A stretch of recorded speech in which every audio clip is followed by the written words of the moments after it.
Hello, my name is Marcus. I'm the compiler of a collection of therapy quotes entitled 1001 Windmills of the Mind. A collection of advanced self-help quotes taken from what's often called the psychodynamic or the psychoanalytic perspective, which long ago, as I understand, was referred to by some as philosophical medicine or narrative medicine, for the love of narrative medicine. Once again, to borrow a line from the singer Steve Perry, who has a song entitled For the Love of Strange Medicine, off his second solo album by that title as well. And these quotes are sometimes strange. They're considered analytic quotes because they all come from the perspective of the author of identifying the so-called twilight zone. This middle vagueness of the process that we're engaged in while we're trying to make something unknown about us, repressed about ourselves, denied about ourselves, disassociated, split off. That's what happens in trauma. We can't know our feelings and who we are, what happened, how we were treated. That all becomes repressed and denied. That's a psychic trauma like that. In the healing journey, you want to reclaim it. So that, okay, sorry, I got this, one of those scammer, I thought I'd turned that notification off already. How did that pop up? I thought I'd turned that off. If you get a phone call, they give you a message, oh, you got a phone call, but I recognize it's one of those scammer numbers. I'm just thinking, how did that get on there? I thought I turned that off. Okay, sorry, but a little mix up here. So, back to the Twilight Zone. I mentioned the Twilight Zone because for the past 2 weeks I've been talking about several of the episodes from the Twilight series, mainly from the first reboot, the 85 one, Wong's Lost and Found Emporium. That's a great one. Wong's Lost and Found Emporium. The idea that at midlife you realize you lost it and you want to find it, lost and found. So you admit what you lost and you want to refine it. So you go to lost and found because you had it, you lost it, want to get it back. We all had our soul or our beingness, our feelings, our golden ball, who we be, how we've been up, the potential that we're given, but we kind of lose it. So when you recognize, you go to the lost and found. That's this. This is called the working through process, the suffering through process, the midlife examination period, the second audit, the midlife audit, the hero's journey, the second journey, adult development, where you want to go to the lost and found, metaphorical lost and found emporium, and try to find what you lost. Okay, like our beingness, our sense of beingness, our sense of at home within, our feeling self, our ontological self, our embodiment. That's huge. That's our authentic self, our real self, our true self, and the gifts are there, and the ability to feel. And for some people, even basic things like gratitude and empathy and making amends if there's a mistake, and the ability to make I statements, the ability to make a simple I statement. I'm reminded this morning, a lot of people have a hard time making even a children's version of an I statement. A grade one, it's considered, as I understand it, to be a grade one way of making an I statement. The simplest version of the I statement is very simply, when that happened, I felt such and such. So you're not trying to blame someone, you're just trying to admit that something happened. That was a stimulus, that was a symbol, that was a reminder, that was a prompt, that reminded you of some old unmet need in the past, and that need was met and you felt something. So the behavior in the present brought up some feeling from the past. So you just kind of share that with your friend. But oftentimes the friend will say, oh, you're blaming me, it's not my fault. No, I didn't say that. I was just sharing that my wound with you. That what you did was a stimulus, like a catalyst, just something that reminds me of the past, and I felt a little pain like that. That's all I'm saying. That I'm trying to heal, so it would be nice to maybe, taking a little empathy like that. That I have an old wound like this, and I see. So when I did that, you felt such and such. Yeah, that's pretty good, right? Like so the friend doesn't gaslight you or blame you or shame you or think you're accusing him, saying it's not my fault, what's wrong with you, don't be defensive, all that kind of stuff. That's the simplest version of making an I statement.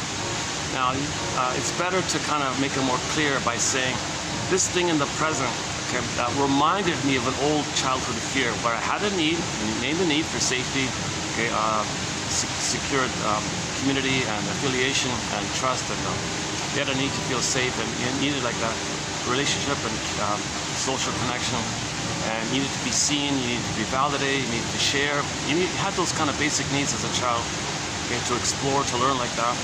And when that wasn't met, because the parents weren't around or whatever, you felt terrified, you felt alone, okay, and then those feelings are now coming up by the stimulus trigger. So you kind of share that kind of thing. That's called basically a sketch of an I statement. And then, so for more information on how to make an I statement, go to 2360 by Susan Campbell. There's a little like step type of thing there. I posted an abbreviated version of her thing. Marshall Rosenberg's kind of famous for it. It's called Offner, O-F-N-R, Offner, observation, feelings, needs, request. Emphasis being that the feelings are linked to needs. So if needs are met, you feel pleasant. Needs are unmet, you feel distressed. Okay, and then the R is the request.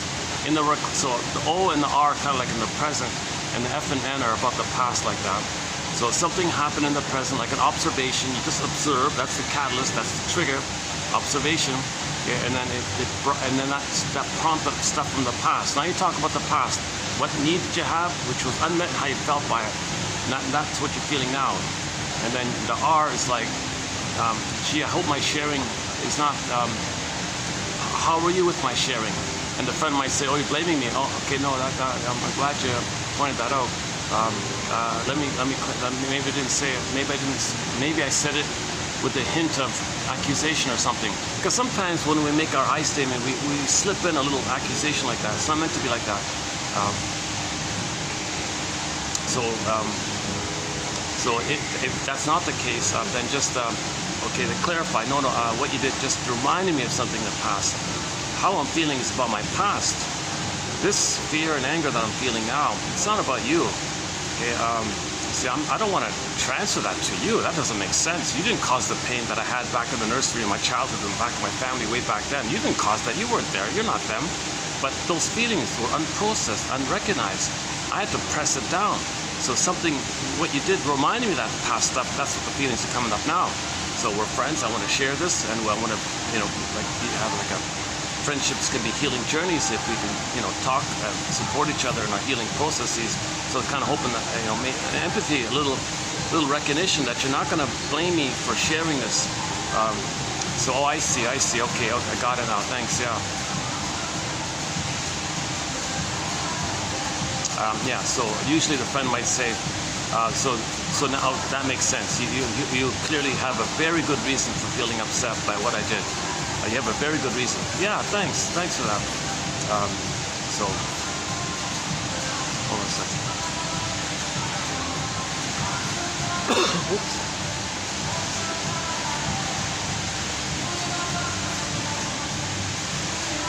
I think that's my third sneeze during these videos. 3 sneezes, 3 continents, 4 years, 10,000 quotes. We now have 10,000 of these babies. They're clear, they're informative, they're educational, and they're mainly analytic. Once again, it's the process of trying to make the unconscious conscious. That kind of vague process. So you're guessing around, making inferences, trying to be detective like that. No clear set magic answer. Each person has to kind of trial and error. Is it this? Could it be this? What does this quote suggest to me? What does this quote remind me of? I must have a very good reason for being kind of frustrated with this quote. What's the most frustrating thing about this quote? It's called free association. Just freely discuss it because we're trying to discuss it because we're trying to now understand what we couldn't back then. And if we can now understand what we couldn't back then, that's setting it up. The stage is set up. The basket's there. The nest is there. And then nature does the rest. By nature, there may be an egg. An egg appears. And then the egg is the firebird. Yeah, and then if the firebird flies up, that's called catharsis and purification, emotional healing, called abreaction. Okay, psychoanalysis looks for an egg in a basket that's missing. So we don't build the egg, we build the basket. Then nature builds it. Nature, the natural forces, the wild natural forces, magic, the bird comes and lays the egg kind of thing. So we don't kind of control the abreaction. The emotional knowing is spontaneous. But to get the emotional knowing, You first need the cognitive knowing. That's the basket or the catcher's mitt. Then you can catch the ball, like kind of thing. These quotes are also kind of like a lasso of truth to bring up the truth as well. Okay, they're also giving us a bit of night vision, a lantern to help us see what we denied. You need a lantern to see it so you can bring it up. In Rapunzel, the guy had to hop over the fence to the witch's garden, pull up the rampions, hop it over the fence, and the lady would take back what was her all along. So she had a positive traits about herself which got lost in the unconscious, symbolized by the witch's garden. Okay, Rapunzel is a German word for rampion. Rampions are radishes that look like carrots, and they're in the ground, so you got to pull it up and then reintegrate. It's a process where you make the unconscious conscious, where it was ego shall be. So this is a continuous journey to reclaim, re-own everything about yourself that you don't know. We lost a lot of self-knowledge when we're traumatized. We didn't want to know it. The baby doesn't want to know it. No baby can know that. No baby can know that his mother's not loving him. No baby can know that the mother's using him, shaming him, objectifying him. Okay, using the child as a prop in her drama. Okay, go to the last. Okay, you know what? Go to the last video. I've done it at this very spot actually, and I kind of went through that process. Yeah, I kind of did it. So let's not redo it here. But let's see what's the time here.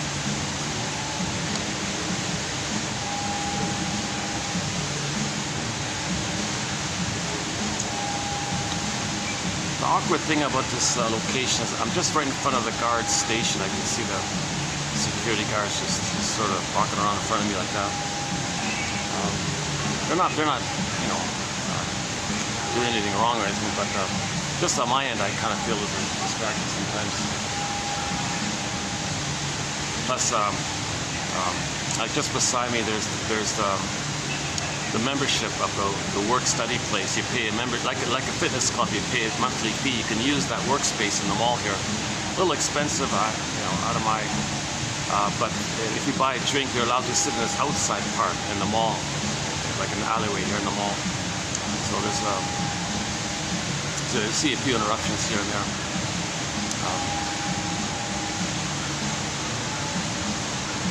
Okay, so the greatest hurt of all, mother failed me. Mother didn't love the baby.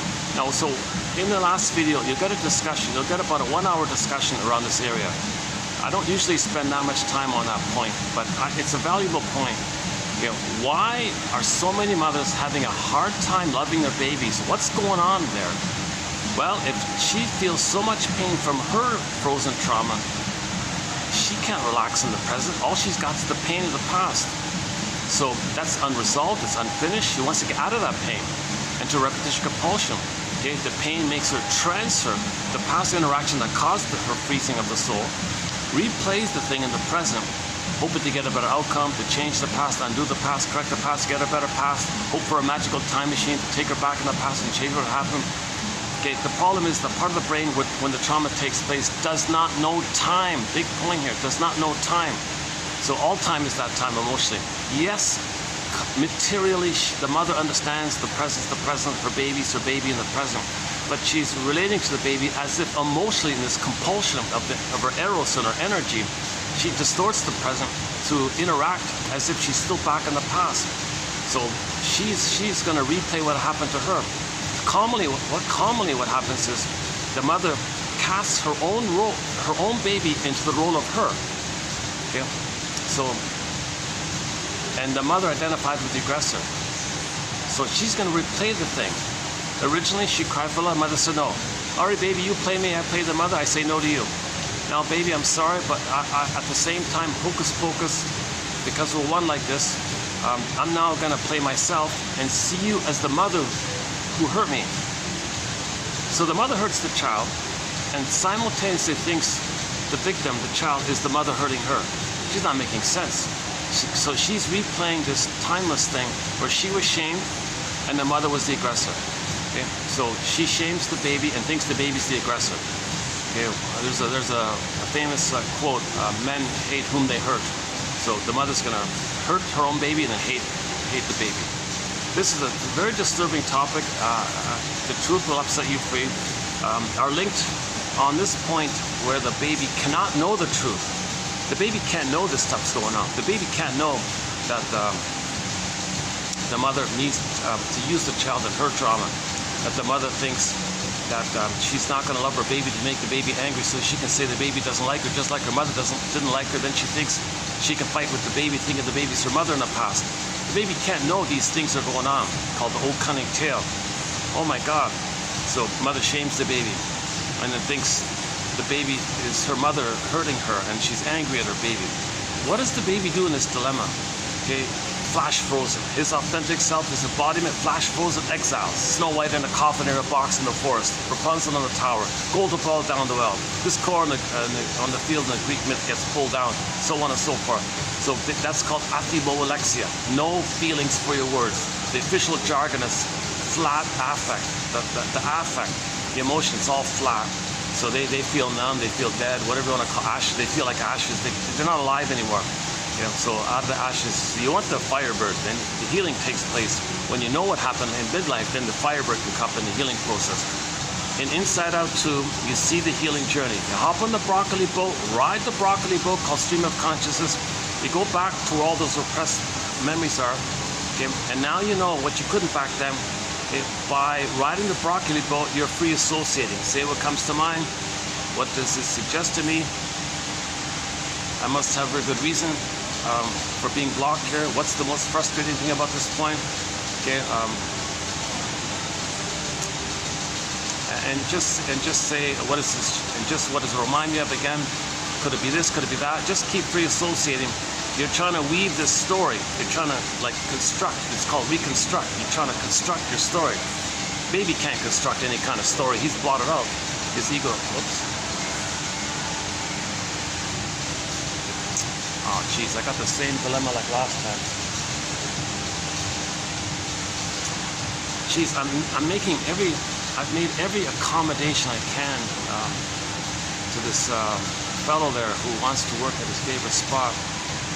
So I've moved as far away as I can from him, and he's still showing me little non-verbal gestures that he's hearing me. But I don't know where else. Unless I'm not. Jeez, let's see.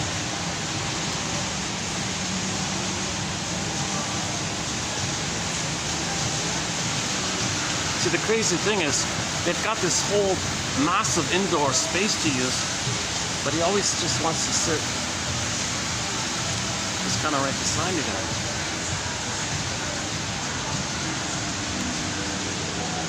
But Jesus Christ, if you're a member, you can have this whole thing to yourself, basically. What does he do? He doesn't want it. Oh my God. Can I go in? Yeah, it's prime real estate. I get it. Yeah, but if you're a member, you can use that.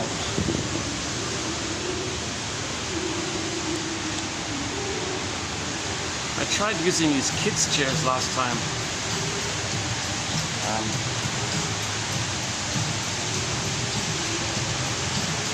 Let's try a bit again. Or maybe it's just the guy's taking a break all the time. He didn't say anything to me. I'm not even sure if he's really hearing me. It's just so noisy all around.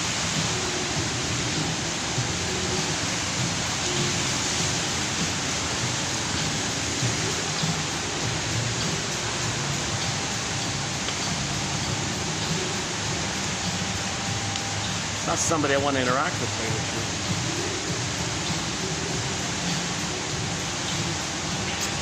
Jeepers, huh? It's a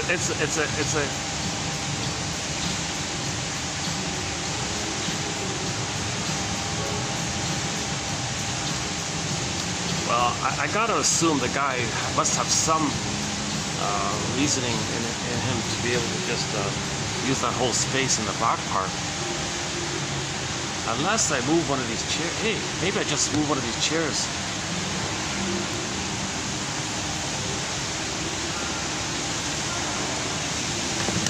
Oops. What if I just moved one of these chairs here? Would that work? So the problem is these are very uncomfortable. I've tried it here. They're awfully uncomfortable, these chairs.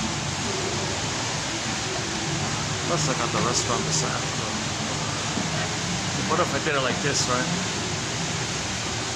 Should I do it like this? What if I did it like this? The lady. What if I brought a chair around here? Yeah, sorry about this. This is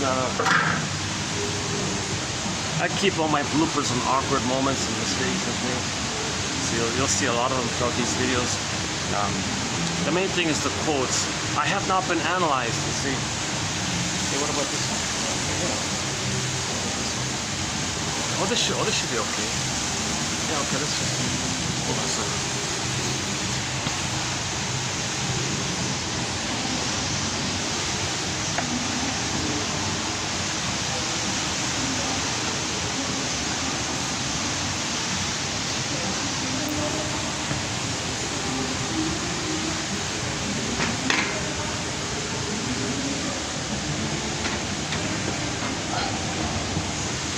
All right, let's move it over here. Give me another minute to...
How's the lighting here? Does it work with the lighting?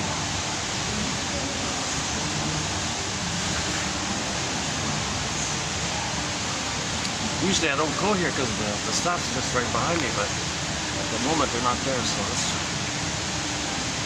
Luckily this chair has these wheelie things I can move around. Let's see. How's that? Does that work? Jesus. Let's just try that. I feel like I'm on a spaceship. Oh yeah, Twilight Zone, yeah.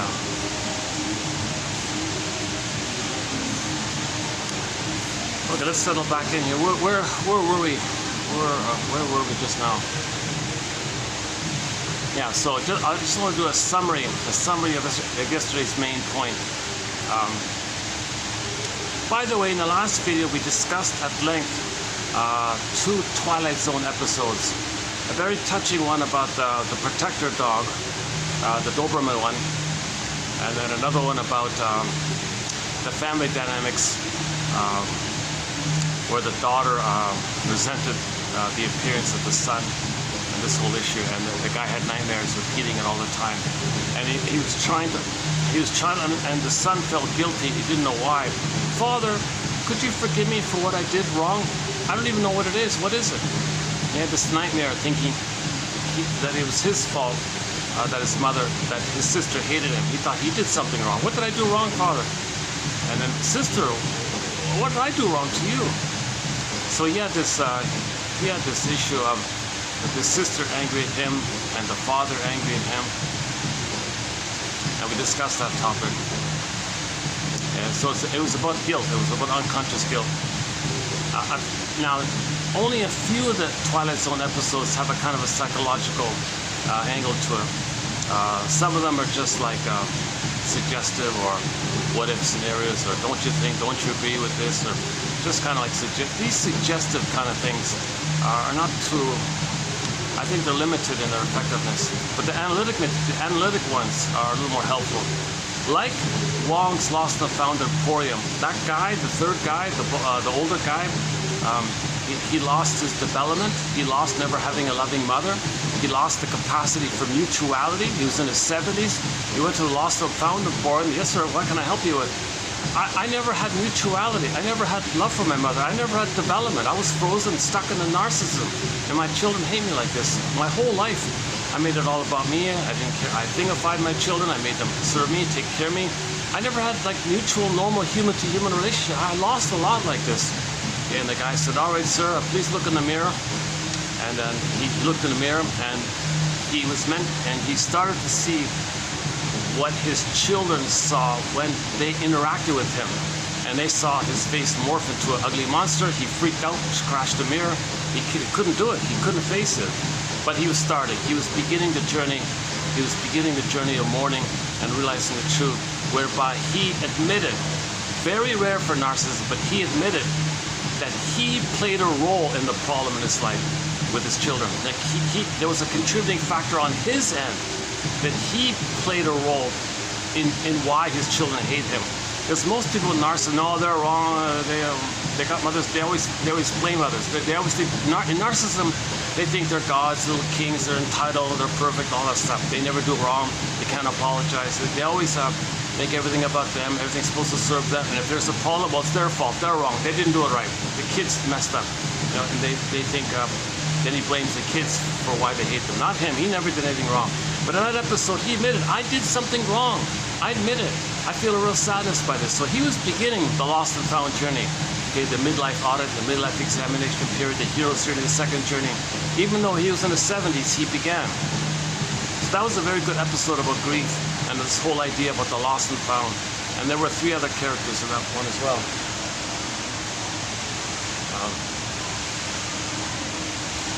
I think the coffee in this mall is pretty strong. Maybe that's why I'm a little. This will only last for like 2 hours. Then I'll have the caffeine. So before I forget, yeah. So for the price of half a cup of coffee, for the price of half a cup of coffee, one can get this 10,000 quotes here. It's not. Don't try to judge it for yourself directly between you and the quotes. Okay. My discussion is just my efforts to learn this perspective. I'm trying to learn it by sharing it. I'm trying to learn it myself, kind of thing. So I have anxiety. I have not been analyzed. I'd love to be. If I had the funds, this flight tonight. They played Joni Mitchell's song, "This Flight Tonight," made popular by Dan McCafferty. I'd be on this flight tonight and find somebody like Masterson, you know, or some analytic kind of therapist, and do this narrative medicine process, and help me to feel safe to construct the story and feel what I couldn't have felt. So back to Inside Out 2. You ride the broccoli boat, you say what comes to mind, and it's hard to do it. You need to feel safe to do it. So the caring witness helps you to feel safe. The caring witness validates what you're going through. They went through it themselves. They know what you're going through, so they have empathy for you. They support you like that. They've got no agenda. They're not using you in their drama. So they feel their past. So they're present for you. That makes you feel safe to find your story and to feel what you could have felt. So then you ride the broccoli boat at the back of the mind. Okay. So in the film Inside Out 2, it's called Stream of Consciousness. Yeah. And then i.e. free association. So they got to the back of the mind. All those painful memories that were popped away at the beginning of the film. There's a mountain, a massive mountain of painful memories. Your soul is in there. Your golden ball is in there. Okay, if the trauma was before 18 months, oh my God, neutrality is going to be there. The ability to grieve, the ability to have empathy, the ability to have tenderness and affection, the ability to trust, and creativity, spontaneity, play, to enjoy the present. Come on, like there's so much. Most of quote unquote your human side of being human is going to be there, kind of thing. So there's a lot there. It's mostly you that's there. It's your authentic self is there. So you want to ride the broccoli boat like that, and then if you get that kind of story, you saw the outcome, the natural effect. Okay, the phoenix rises from the ashes. So in that version, the orbs came rushing up to consciousness, and you saw the cables like that. The orbs came rushing. That's called abreaction. Okay, 27. For more on this point, I recommend 27:45 to 70 as a setup. The Janoff material, the 26 videos, 300 quotes. That's an excellent foundation for what follows it. 27:71 to 3, abreaction. So I think I did a good job clarifying the true meaning of the word abreaction from the German. It doesn't mean how it sounds in English. In bad English translation. Because in German the ab has a positive connotation. When you hear the word ab, like abreaction, like abnormal, it's negative. So everybody's confused by it. So I did 3 videos to clarify that. Here we go. So. Okay, so let's pick up on the little abbreviated version of yesterday's topic on why mothers don't love their babies. Why? Because they're impaired. They're impaired. They're in pain. Because the pain the mother's in. She's frozen when she was traumatized. She thought she was a goner. She froze up her soul, and she's repeating what happened to her. So all time is that time emotionally. So when the baby comes on the scene for her, she just pulls in the baby to her drama to replay what happened to her. So she sees the baby as her unloved, shamed self. She plays the shaming mother, sees the baby in the proxy role of her crying for love, and she's the mother who says no to the baby. And then flip-flop, hocus-pocus, shape-shifting, morphing, this turns to that. At the same time she's shaming her baby, she believes the one she's shaming, her own baby, is the mother hurting her. Now she feels justified to control the mother, the baby. So she shames the baby and wants to control the baby in her anger like that. So this is the mother is in a place where originally she was crying for love from her mother, but old cunning tale, intergenerational trauma, she was frozen herself. So the mother didn't get her needs met. So she ended up with the fantasy that she wants to gobble up the breast. And she thinks the breast belongs to her, so she wants to control the breast. They call it the mama. The baby thinks the breast belongs to him. It's his possession, it's his thing like that. Later on, the baby sees the mother as a mother, but in the beginning, he's mainly relating to the breast mother, which is considered to be his possession. Psychologically, emotionally, he thinks it's one with him, and it's supposed to behave properly. So he's angry if it doesn't behave properly. Think about narcissism. Think about later on, when people have narcissism, they think others are them. Okay, so they want supply. If somebody doesn't meet their supply, they're enraged and they're so angry like that. So narcissism, they have the same kind of attitude like the baby with the breast. Okay. Lucy Holmes says people with the narcissistic personality pattern treat everything and everybody kind of like a breast. And they want to siphon, suck dry, and then discard when it's finished. And if they get something, well, it was theirs all along. Like they're entitled, so there's no gratitude because they're still in that place of receiving. All babies just basically passive. It's just one way. The mother feeds the baby, comforts the baby, sees the baby, soothes the baby, recognizes the baby, understands the baby, is there for the baby, present for the mother's like feeding emotionally, psychologically, spiritually, morally, where she recognizes the baby. She sees the baby. The baby learns all this about himself, the way the mother treats him. The baby will treat himself the way the mother treats him. So he doesn't have to like give back or do anything for the mother. He's still like in a uterus kind of thing. In the first 4 to 5 months, he's sort of an extended uterus phase, an extended social interpersonal womb.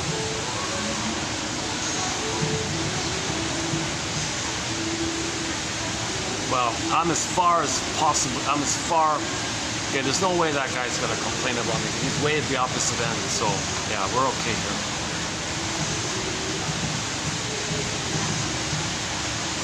It's too bad I couldn't use that indoor part, my God.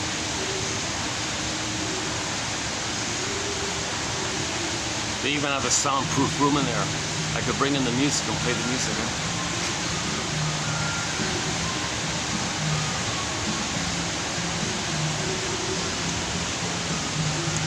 Okay, so once again, it's called An Old Cunning Tale by the Mother. She's in so much pain with her past that what she does is replay the record, that interaction where she cried for the mother said no. But because she identified with the aggressor, and she thinks the baby belongs to her, the mother thinks the baby is psychologically the breast that she possesses. So she thinks the baby's her shame self, like her possession like that. So in other words, the mother has a shame self and a shaming mother. Miss Alain Golem's jargon is frozen child, freezing parent. Okay.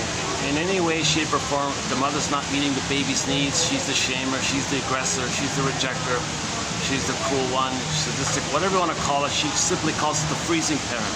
That's not a bad one. Narcissists say, well, she withdraws her love. Most people say she's rejecting. Whatever you want to call it, the inner critic, or So there's a memory of mother not meeting the baby's needs, so she's very rejecting like that.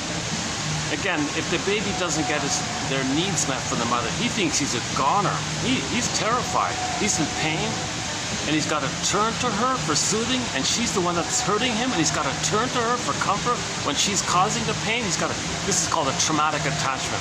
This is extremely painful for the baby. He's got to attach to her. He's got to relate to her somehow. So he'll have no feelings. Okay, athemolexia, that's Snow White in the coffin, or Rapunzel in the tower, etc. So you won't have feelings anymore. You know, ashes, etc.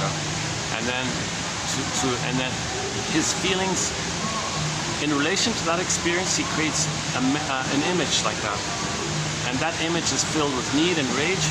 That's his link to the mother. That's his bridge to the mother. So that image, he basically thinks he's got to be that image, i.e. rage and greedy. Angry, entitled, greedy, and so on. So that's his link to the mother. So to have a mother, he's got to be greedy, he's got to be envious, he's got to feel hate and spite, indignation and schadenfreude, and sarcastic, and not care about others, and feel entitled, and so on and so forth. So that's his link to the mother. So to have a mother, he's got to be greedy and envious. It's called Grenvy. It's called the Grenvy breast. So that's a sad state of affairs. All babies must find some way to have some kind of threat to the mother. No baby would make it without a mother. If their only link to the mother is their feelings of rage and unmet need of grief, then they identify with that, thinking that they're connected to the mother, that they're one with the mother, that they're somehow, they have a mother kind of thing, if they act greedy. So when people are sarcastic and negative and narcissistic, when they're bullying, they think they have a mother now.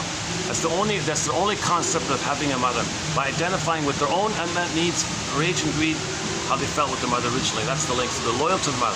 So dysfunction means you're loyal to the mother. You have a mother. And the sad thing is, the kicker is, the baby's going to be addicted. That's a confusing one. The narcissist in the Greek, in ancient Greece, they discussed this topic, and they named it after the little white flower called the Narcissus flower. So they created the story of Mr. Narcissus, trapped in the mirror. Miss Golem's book called Trapped in the Mirror. He sees his reflection. He's stunned there, in love with himself. He never got out of that oneness. So the baby thinks it's just all him, little God, little king, everything's him. He only sees himself basically. Now in that story, the message is the person with that mind didn't get enough love to get out of it, because his soul, his feminine element, his beingness, his soul, his authentic self, symbolized by echo. So it was rejected, repressed, and then it goes into the unconscious forest. So echo turns to a statue in the forest. The unconscious, there's some kind of echo about it, and all you hear is the echo. And he even ignored the echo. So he never even admitted the loss of the soul. So he was addicted, and his soul was frozen. So somebody who's addicted and their soul is frozen, that's called narcissism. So Narcissus and Echo are not characters in some kind of outer story. They're personifications of inner elements. The inner elements of the oneness factor and the soul being frozen factor. And they belong to a traumatized psyche of a person. Myths and fairy tales are metaphors or symbols or pictures of trauma, psychological trauma. They're not real. The pictures are not real, but they point to something invisible that's real. It's real for a baby to be traumatized, but we don't really see it. So you create a myth or fairy tale like that. So you treat them like dreams, like soul stories, etc. Okay, for more on this point, I recommend the last video done at this very spot here. Yeah.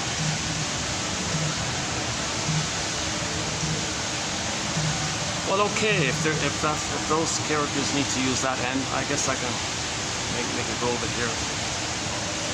It's oh my goodness! Oh, that fake, it's called again, that scammer call thing. That's funny. It's funny. It's funny when I'm on. It only shows up when I'm on the phone. Like I never get like a message that the scammers called me when I'm not using the phone. It only like pops up when I'm on the phone, right?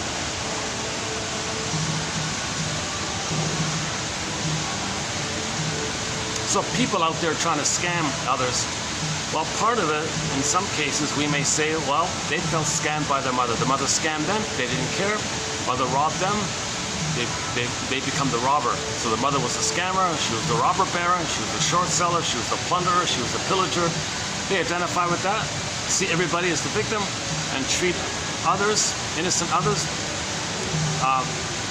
the way they were treated when they were innocent with their mother. They become the shaming mother, the scammer mother, and others innocent, they scam them. So when the idea is to make the inference, the way you're treating others, that's code for knowing, that's a clue for knowing, that's an inference for knowing that that's how your mother treated you. Okay. So if it's any way negative, okay, that's for you to know that your mother treated you negatively like that. Okay. Now if you're that's the freezing one, identification with the aggressor one. Okay, the passive one is if you create or see or expect or prod or goad or others to reject you, or you're playing the frozen child one, that's for you to know how your mother treated you. If you always tend to find yourself being, in this kind of self-defeating mode, you're blaming yourself, you did something wrong, what did I do wrong, why am I guilty, geez, my fault. If you're always in that kind of mode, okay, with others in your life, well, that's an inference. That's what happened with your mother back in the nursery, where you felt wrong, where the mother shamed you. Once again, when the mother shames the baby, when the mother hurts the baby and traumatizes the baby, he thinks he's defective, he thinks he's wrong, he thinks he's guilty, he thinks he did something wrong. Now he's in debt and he has dues to her. And so that's, this point is called the moral defense. The baby's trying to make some kind of sense of the pain he's in when the mother doesn't love him. When the baby's in pain, he thinks maybe the mother's punishing him. If the mother's punishing him, he thinks, did he do something wrong? Now that's timeless, so now he's a permanent debt guilt situation. He wasn't born bad, guilty sinner, nonsense. That's an awful thing to say to people. He wasn't born like that. The baby just tries to make sense of the pain he's in when the mother hurts him. Then he makes the existential belief he's guilty, dead, sinner. Sinner means like you did something wrong, right? But he wasn't born with that idea. He just temporarily made that idea to make some kind of sense of what's going on. We're always trying to make sense of what's going on, right? So the baby's in an immense amount of pain. Well, it helps him to organize things. Oh, I see. Well, it's because I was born, it's because I did something wrong. Okay, well, if I try harder, maybe I'll get mother's love. Okay, I guess I'll just live with that, I guess. And I'll always see mother's good, so I can have the hope that I'll win mother's love. So he denies the mother's hurting him. It's called the splitting mechanism, either or. So even though it's a delusion, he'll think the mother's okay, he's not okay. So this is called the moral defense, where the baby makes the more like a judge, going to make a decision. I'm not okay, mother's okay. But he wasn't born with this belief that he was not okay, guilty, flawed, and all that. He wasn't born in nonsense, absolute nonsense. He was born to be held and loved and soothed, to grow, have his beingness, and then if he has his beingness, okay, he'll be conscious of how he's unique, which if he expresses, that's what Shirley Temple calls the bluebird of happiness is with him. This beautiful blue jay flying out like that, that's like a pleasurable sensation of your beingness and expressing your uniqueness. Most people call it meaning or a path of heart or pleasure, creativity, spontaneity, the joy of life, the love of life like that. So you can love and affection. We're meant to be in that kind of place. We're meant to have our beingness and our golden ball, and we feel the pleasure. Okay, the serene, inexhaustible fullness of being. We're meant to have this beingness quality. All that's got to happen is that the mother loves the baby. That's what's the natural order of affairs. Okay, in the animal world, okay, you can see it all the time, right? So the baby expects to have a mother there, to nurse them, to hold them, make them feel safe, to go through the developmental process where he's one with the mother for the first 4 to 5 months, and then he hatches out and practices with his separation with the mother, and practices post 18 months with his individuation area. So there's 5 steps, so there's 5 parts to what's called a secure attachment style. All babies need what's called a secure attachment style. Wow, that coffee really, that's a different kind of coffee, my goodness.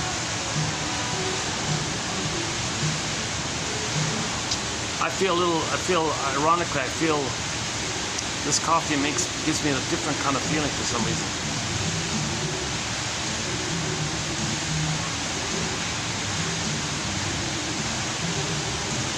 Maybe it's a different flavor or something. Maybe a different aroma. I don't know what it is. Yeah.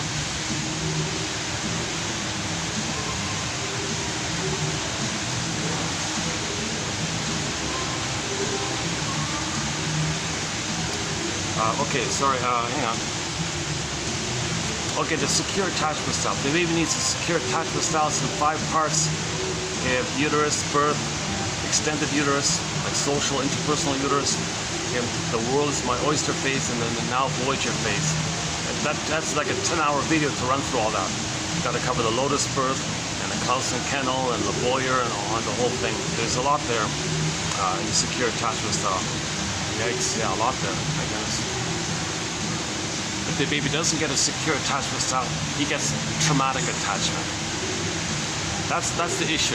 Attachment trauma, relational trauma, interpersonal trauma, where he freezes up the soul, mimics the mother, and treats others the way his mother treated him, and then hates the one he just treated because he thinks the ones he treated as the mother hurt him. Now he's fighting with what he just hurt. He's in this, the Shrieks call it perverse. He's in this perverse, disturbed, ill kind of thing where he can't see reality normally. His ego splits. He can function in reality and drive a car and pay the bills, but in terms of meaning and in terms of emotions and ethics and feelings, he's in survival modality. Meaning the breast is a thing for the baby, and he wants others to be symbolic breasts to give him supply. Where he's the center, it's all about him. Others are things that serve him, take care of him, and he wants to coax, prod, trick. He wants to be fed without acknowledging the feeder. He doesn't want to know that he needs others, but he wants to trick others to feed him while he hates them and rejects them and thingifies them, but still gets their affection and their care, their attention like that while he hates them. Okay, so this, the prototype for this is in the uterus. Okay, the baby's waste elimination goes up the 2 veins to the placenta, and down the center vein he gets the food, the nutrients, the oxygen, the goodness that he needs. Okay, so he's kind of frozen, kind of in that dynamic, where he's got to send out the hate. He's going to hate others. Others are like phantom placentas, and expects the placenta to send him the love that he needs. So he's got to see it, that he's got to find a way to not know that he's doing it. So if he doesn't, makes excuses where he can make himself believe that others are no good. Okay, that no goodness of others, it's one with his sense of no goodness. Okay? He's got to hate others so he doesn't know that he's hating himself. He is hating himself, but he doesn't want to know it, so he hates others like that. So he needs others to hate, okay? And at the same time, he still has the hope to get the oneness of the mother. So that's called narcissistic supply. So he doesn't want to admit that he needs others because he thinks he's a little infantile God because he's still entitled like that. So in that status of the dreamy little godlike status, he's got to get supply. So he wants to be fed without acknowledging the feeder. That was a key quote back in 04. Let's see. Let me pick it up here. If you go to 2904, the second one I remember, that was sort of a key quote there. Well, okay, let's not.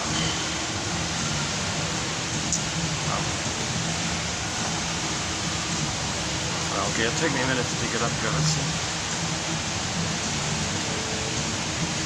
Oh yeah, he says to himself, he says to the narcissist says to himself, gee, how can I get fed without acknowledging the feeder? This point there, that's discussed there. So go to 04, second one, more on that one. Actually, the topic of narcissism, we've posted almost, 20 videos by now. Kimberly Harding, Drew Keys, and now Elan Golem. So we're currently on the topic of narcissism. Trapped in the mirror, that oneness. He didn't get that oneness to get enough love to get out of it. He's stuck in there, trapped in the mirror. So if he's trapped there, the repetition compulsion, he's trying to get it, right? He's got the little white flower, he's addicted. He's addicted to what they call ego food or narcissistic supply. Okay? So he wants to get fed like that, but he can't acknowledge others as people. Others are things, so he says they're things, and so he treats others as things, but wants their love, wants their human attention, while he treats them as things. See, this is perverse stuff. This is sad stuff. Babies should not be traumatized so early on like that.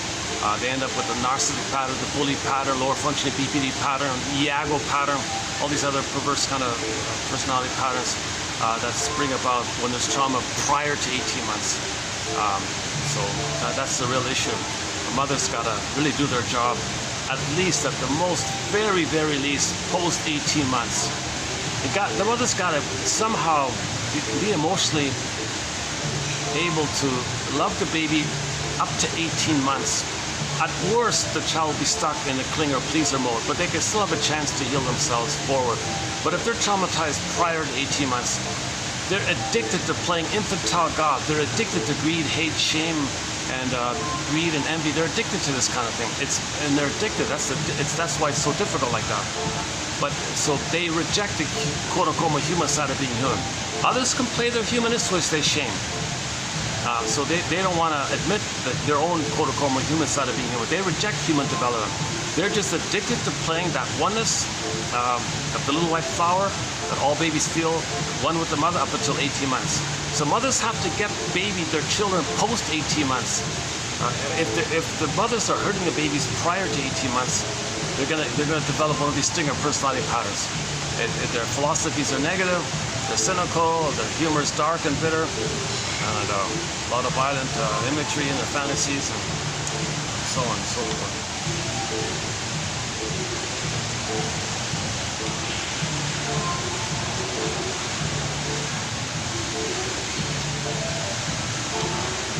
Lighting, I don't know how well you're seeing. I just see kind of a blur here. It's always hard to get the right lighting these kind of places.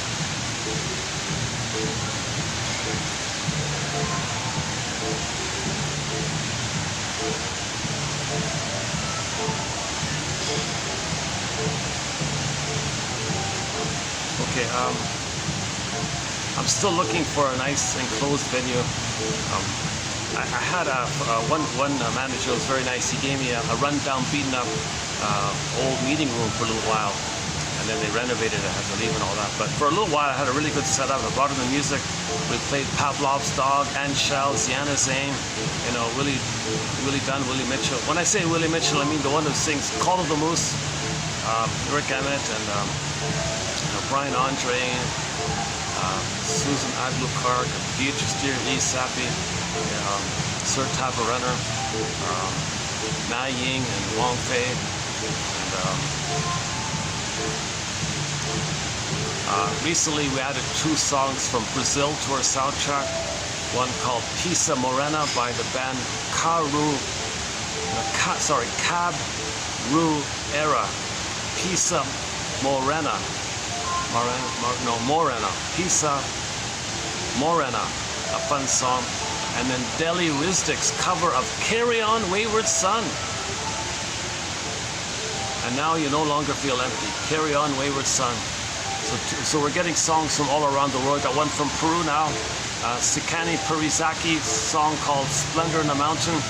He's an indigenous singer who plays the flute. One from France by Zaz, Eboule Pareni.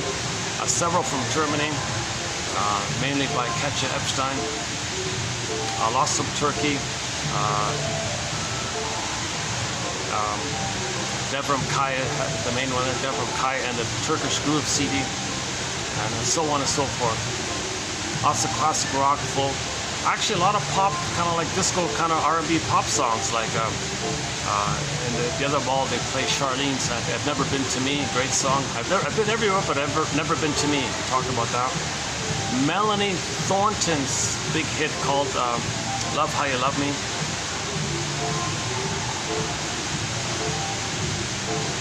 Mainly for the song and her stage performance, and also for the music video about the bliss of oneness. You see the couples floating in the air when they hold their hands. That one. Farron, the folk singer Farron,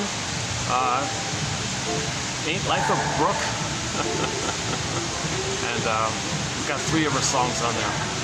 Ain't Life a Brook, and the reboot, the redo of It Won't Take Long, the 3rd one there.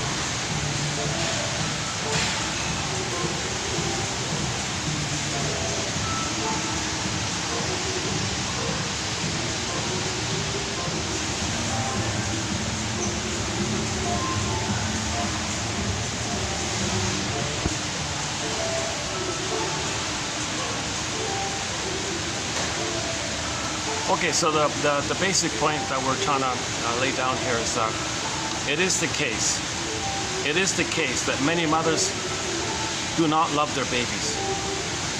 They don't love their babies. It's sad to believe. It's very sad to believe that. We want to believe that's impossible. We need to believe it's impossible. But the reality is they didn't.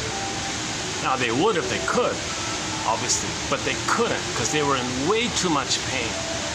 All they have is pain, psychic pain, okay, emotional pain. How do you love if you're in pain? If you're in pain because you're terrorized, because you're going to be abandoned by your mother's hurting you, you see your mother's a monster, you're dealing in that kind of thing. So when the baby comes along, all right, baby, oh, thanks for being here, I'll use you. You play me, I'll play the shaming mother. You cry for love, I'll shame you. The way I cry for love, mother shame me. And that's how I replay my cry for love. You do it for me, baby, and I'll shame you. And then I'll hate you because I'll then see you as my mother who hurt me, and I'll hate you, and I want to control you. She can't love the baby. She's not emotionally available to love the. She didn't get enough love to reach the baby. How can a mother love her baby if she never received love to even have an identity? You need an identity, like who loves? A person loves another person, but she doesn't have that person status. She has the false construction. Hold on a second. Manager here. Okay, all right. That's the manager of the place, yeah.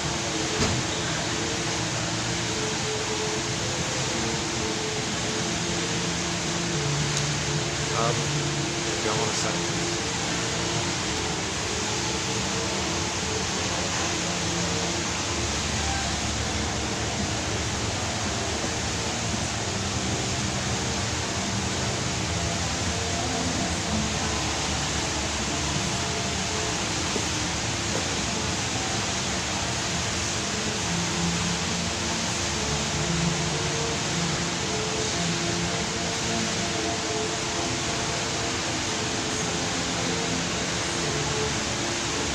Oh, unless there's an extra fee to use that back part. Maybe that's part of it. No, I asked before. It's not the case. She said if you're a member, you can use anything in there. That's not it. That's very weird why they cluster up at the front like that and leave all that empty. I don't get it.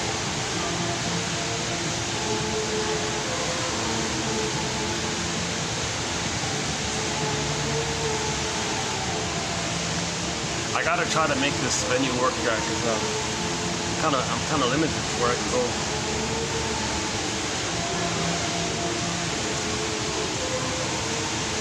Okay, I've tried the other workplace, rent a space for the day kind of. I tried the other ones. They're just packed. All of them are packed. I mean, within a reasonable distance from me. I looked around. My goodness. How do people work in that cramped environment like that?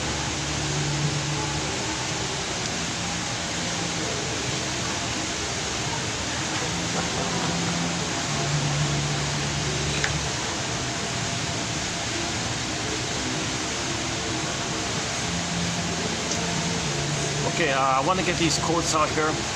However my delivery is, some days I'm kind of speaking smoothly, some days a little choppy. Whatever my delivery is your mission. It's really about the relationship between the quotes and the reader of the quotes. It's really about you and the quotes kind of thing. I'm not a representative of this quotes because I have not been analyzed. I'm still trying to learn this kind of thing. So don't. I would say judge these quotes. It's between you and the quotes. Put it that way. Keep it between you and the quotes. I get a little benefit on my end by discussing it. That's on my end like that. So my give back to the viewer or listener is that they can get the quotes themselves. That's kind of like a give back kind of thing.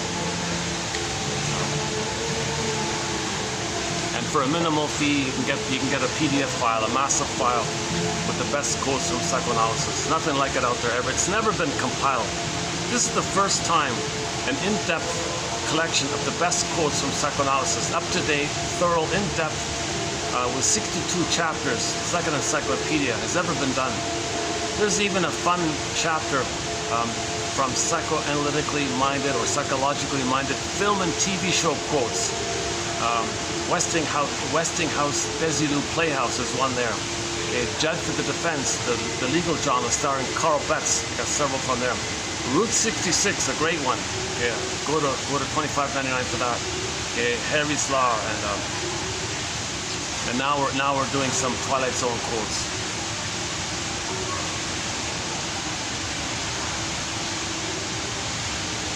And a sprinkling of quotes from a variety of shows, Happy Days and Barney Miller and WKRP in Cincinnati, so on. And you won't find them anywhere. No one's bothered to write them down. So Jesus. I kind of like the we do have one thread on self-help quotes, just life rafts like Band-Aids, that just to get you through a patch. But 90% of the material is the analytic stuff. The jargon is kept to a minimum, but it's kind of impossible to completely avoid the jargon. Although I do notice Robert Bly, he tries. He speaks in a way where he never mentions jargon, but on occasion it slips in. Whenever it slips in and he sees people in the audience rolling their eyes, he said to them, "Dear audience, please forgive psychology for its jargon. Please, just forgive it, will you? Just forgive." So likewise, jargon's kept to a minimum, but if you do notice some jargon, please forgive it for its jargon. So this fancy term, psychoanalytic, it just means that you admit the past influences you. That's it. Come on, that's okay. You admit that you're influenced by the past, that your memories can influence you. Oh my God, the Twilight Zone, they got a lot of episodes with ghosts. So all these ghost stories in the Twilight Zone, all these things with the ghost this and ghost that, okay, that's to represent unprocessed, unhealed, unacknowledged, denied trauma. Okay. When there's unprocessed trauma and you really bury it like that, it disperses into some dream of the person lost. There's a ghost like that. So when people make ghost stories, that's code for unmourned losses. Unmourned losses. A loss took place, he denied it, and a ghost appears. The ghost wants to be seen, wants to be recognized. It won't leave you alone. Okay? Your unprocessed pain around your loss won't leave you alone. The ghost will follow you everywhere you go. I want to correct something about the dog. The one yesterday I talked about the dog episode. I think I won't redo it here, but I think I made one little. I want to adjust something. I think maybe that whenever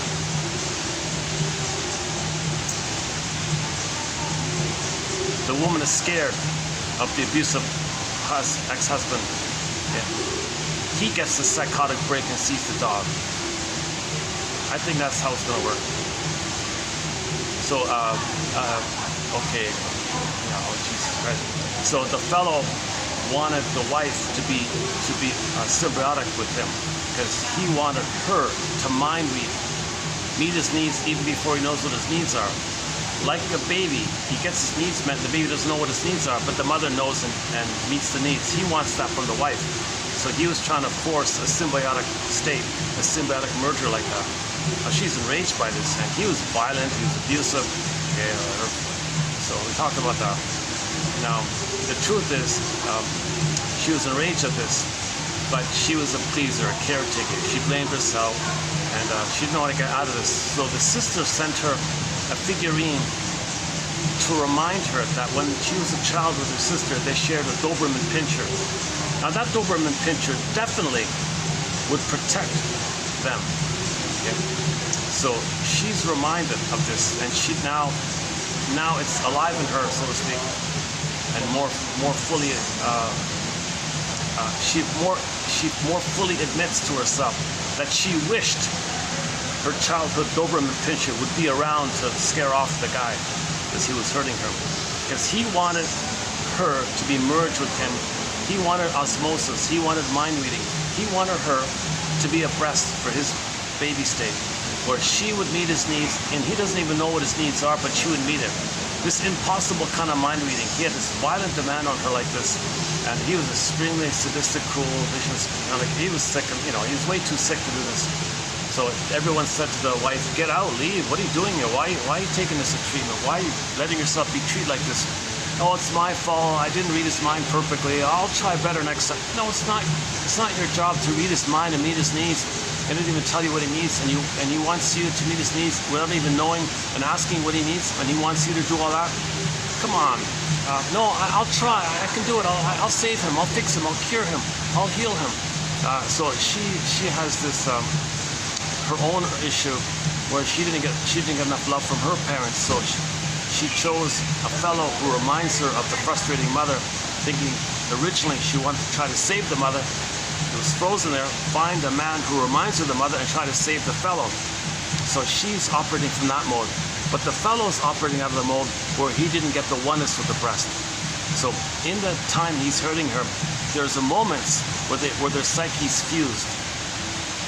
When their psyches were one, it turned out, my theory is, her dog, the Doberman in her memory, who would attack him, went into his mind. Okay? So now it's going to attack him. This is so intense for him. He has a psychotic break. He sees that Doberman in front of him. He opens the door, there it is. He opens another door, there it is. He turns around, there it is. It's following everywhere he goes, kind of thing. He even tries to shoot the dog. He hits a can, it's not there, it's not visible. He thinks it's there. You see? So because of the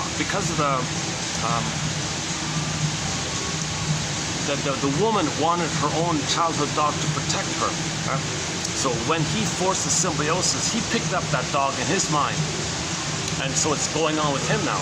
And what does that dog of hers in him now want to do? It wants to attack him to protect her.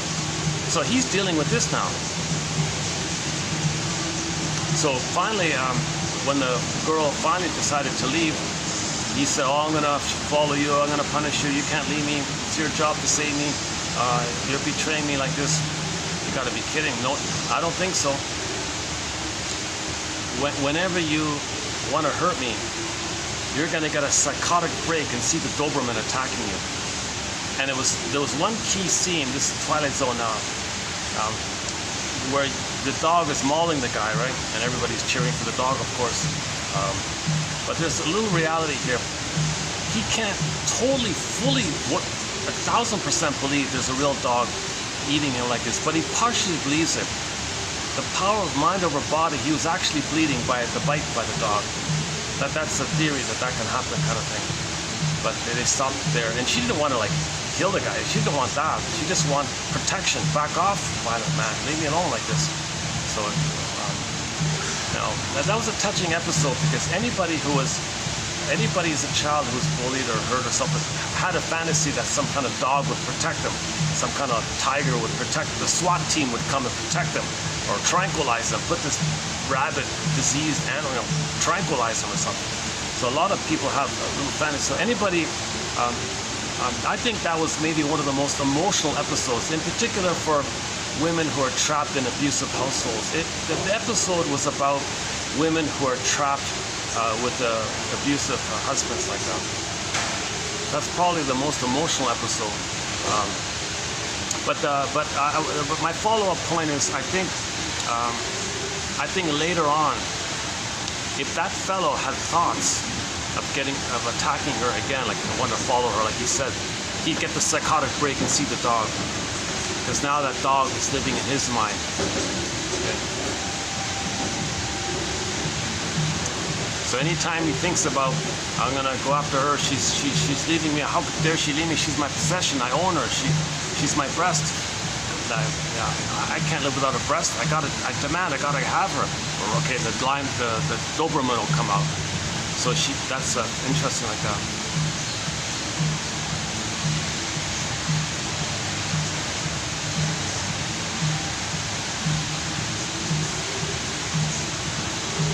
And we were saying the only way for the fellow to heal from this, he's got to mourn. He's got to admit that he was treating her the way his mother had treated him. He's got to know this. In the meantime, he's got to be tranquilized, put away or something, or go into some special treatment facility or something. He was a sadistic, really cruel, over-the-top cruel. Yes, it's TV, they exaggerate things, but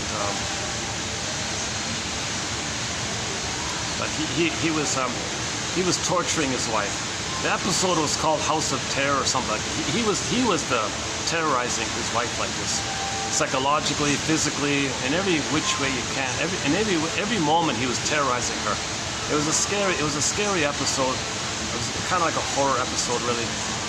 So there was a huge relief when her Doberman memory, because he hit her, they created a symbiotic psychic oneness. The dog slipped into his psyche, and then he got a psychotic break where he saw the dog outwardly attacking him, and everybody was relieved like this. Okay, I won't redo the whole episode. There's a lot to talk about with that episode, and the other one we did as well about there's a kind of Groundhog Day episode about the guy feeling guilty. That like, why did the sister depend on the father so much? If the sister didn't, the mother was not around, so she turned to the father. But she can only turn to the father as a sense of protection from the abusive absent mother.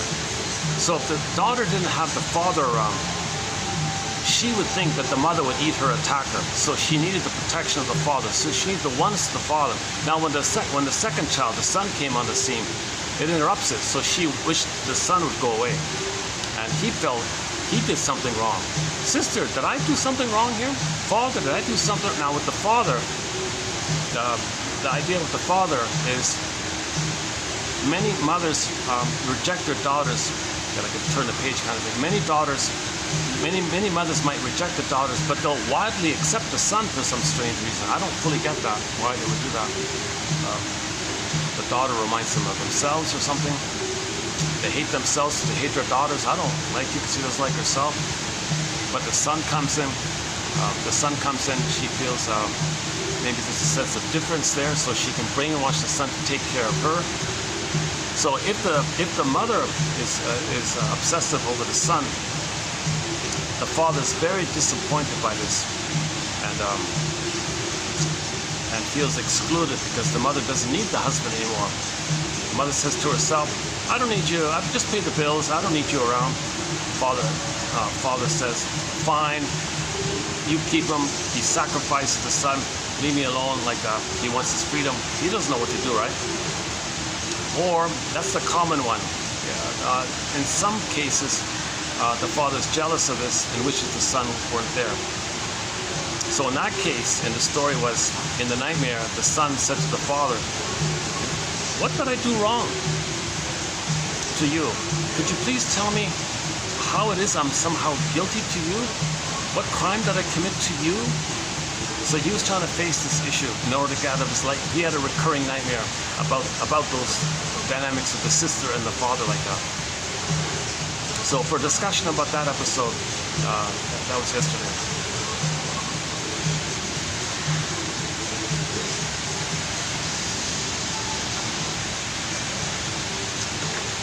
Okay.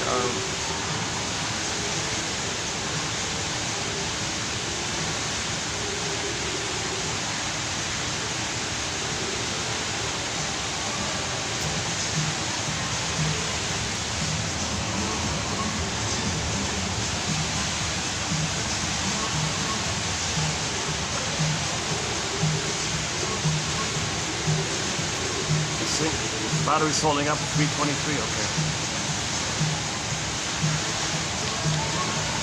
Okay, I don't think I'm gonna run through, I'm not gonna complete or do the full introductory part. There's a wealth of material about the stingers and the clingers and the trance logic and the jungle slogans and the BPD amalgam, and if the clingers get married, if the stingers get married, and the clinger and the stinger get married. Infantile megalomania, identification with the aggressor. There's a wealth of material about the trauma prior to 18 months and the trauma post 18 months, but before 36 months. And that's sort of like the foundational kind of quote. So if you go to any of the other videos, chances are you'll find some discussion about object relations theory, developmental theory, the personality patterns develop, where the trauma takes place, and that area. The key one is, up until 18 months, the child thinks he's a king and a god called narcissism. If he's traumatized prior to 18 months, he's stuck wanting supply. Okay? He doesn't get it, he's enraged because he feels like he has no mother. He'd be a goner, so he's enraged, like, give me supply. So his attitude in his life, if you give me supply, it's mine anyways. If I don't get it, who cares about you? I just need my supply. If he hurts somebody, doesn't care because he's fighting with the monster, so he's in a lot of pain. He's just trying to survive. So if he's hurtful in his actions, he has no understanding of empathy or sadness, recognizing your feelings, because he's just operating out of the limbic system of the amygdala being inflared, EAS, enlarged amygdala syndrome, where he just thinks about survival all the time. That part of the brain only thinks about survival and reproduction. The feeling mind, the feeling brain, the body, so that's all frozen. Okay? And then the cortex is used to make the person engage in the survival, and to make him unaware of the pain, the loss of the feelings. So you talk about his duplicity, his ability to lie. A half-truth is the father of many lies. The best way to lie is to include a few crumbs of truth in it. So we go into the rhetoric, the advertising tricks, and the PR tricks, the propaganda tricks. They're master liars. They want to scare and frighten people. They want to scare or confuse others, so others, the victims, will think they're the authority. Okay. That's a replay that when the baby's scared and confused with the mother, he's got to idealize her and think she's amazing in order to have a connection. So they learned that and treat others that way to get supply. Because the mother got supply by doing that. When the mother traumatized the baby thought she's so wonderful, that's how she gets supply. And the mother thinks the baby's her property, and now she's getting supply. So they learned it from her. They mimic her, they act like her, they think like her, and treat others that way, and they want to get supply. So the whole world, they want to get supply. So they make it all about them. They're the center, they're the king in their own little dollhouse like this, little bubble like this. Others are things. And all they want to do is use tricks and lies to that end. They want narcissistic supply, ego food, whatever you want to call it. And if somebody doesn't supply, they think that's a part of them misbehaving, so they're angry at them to get them in line, kind of thing. They don't see others as people with feelings and needs in their own right. They didn't get to that place of person to person. They're trapped in the mirror, one with the mother, and the mother's them. They're trapped in this one-like thing. In normal development, the baby gets enough love to hatch out of the oneness to get to person, thou, me, person to person. They only have, it's all about them. In the beginning, it's all about the baby. So if you didn't get enough love to get out of that, it goes to life with that narcissistic foundation. And then he treats others. And when he treats others the way his mother treated him, he gets the blissful feeling of being one with the mother. Now he's addicted. So he becomes addicted to greed, hate, envy, spite, vindictive, shadow-pointed, hubris collecting, injustice collecting. Now, there's no mourning, there's no losses. Because who feels sad with the loss? There's no who there. I mean, authentic who. You need an authentic identity to have an authentic feeling. They don't have the authentic identity, so they can't have an authentic feeling. They can't feel. Remember, it's all flat. So if there is losses, they'll do denial, contempt, and sour grapes by saying, didn't need them anyways. Just devalue them and maintain your status as king on the throne, like that. So they like to have underlings around, duped rescuers or codependents around. Okay, flying monkeys and donkeys and coattails. They like to have those underlings kind of thing, because they always see them as less, and they look up to him. And that's how he gets his supply, like that. And if one of them misbehaves, he ejects him out, kind of thing. Now, every time he hurts others, he's hurting himself. The trick is, he gets others as a proxy for him to distract him of the pain of him hurting himself when he hurts others. So when he hurts others, he sees it as externalized, out. It distracts him that it's in. It is in, but distracted as out. So he hurts himself, he hurts others. I just saw a quote by some famous, Marcus Aurelius, who said, if you do that, yeah, he had a dramatic phrase for it. Okay, let's not use that. So in other words, this idea was known for thousands of years. This psychoanalysis was known by the philosophers and the playwrights and the poets and the ancient philosophers, you know, the Lao Tzus and the Confuciuses and the ancient African spiritual shaman, indigenous wise people. They knew this stuff. They just talked about it using myths and fairy tales and philosophical or spiritual or ritual procedures and things. They knew this stuff. This know thyself. It's part of this drive for truth, this drive for healing. Oh yeah, there's a quote coming up. Some lady thinks that there's actually a drive for truth. Like I think what she means, I think she's just paraphrasing. There's an innate drive for healing. There's an innate drive for healing. I think she maybe borrowed that and called it a drive for truth. Maybe a drive for truth. Sometimes, like, you know, at a protesting, a guy will carry a placard. Wow, that was the truth. Like a drive for truth. It's got to come out. There's this drive for truth. That's the first time you read something truthful. You go, whoa. You know, some poor little guy held up a stick with a thing on it. So there's this drive for truth. There's this drive for healing. This drive for getting back our feelings. This drive. So in nature, when you're wounded, it's built in that in nature, when something's wounded in nature, it's trying to heal from it. So humans are wounded, so we're trying to heal. This drive for healing, innate drive for healing. So this innate drive for healing is you make inferences. You make inferences. Be a detective. Yeah. So what you're doing in the present, now you know it's a replay of what happened in the past, so you can know what happened in the past. And now that you know what happened in the past, maybe you can get to a place where you can feel what you couldn't have felt back then. That's called abreaction, then you're good. Once you get back the emotional knowing, the phoenix, the firebird, the red bird rises.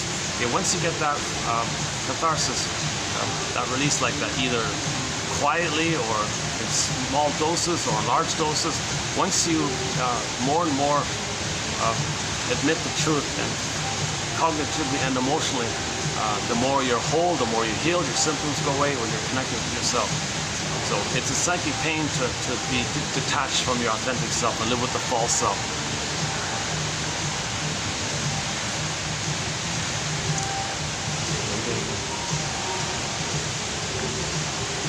Let me check my other spot. Let's see.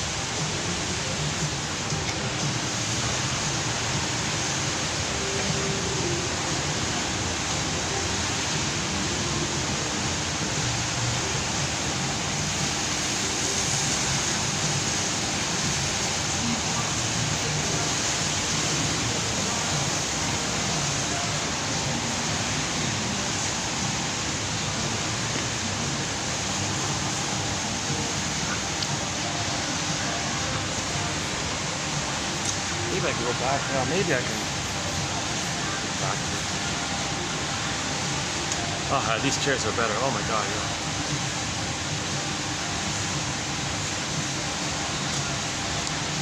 Yeah, I feel a little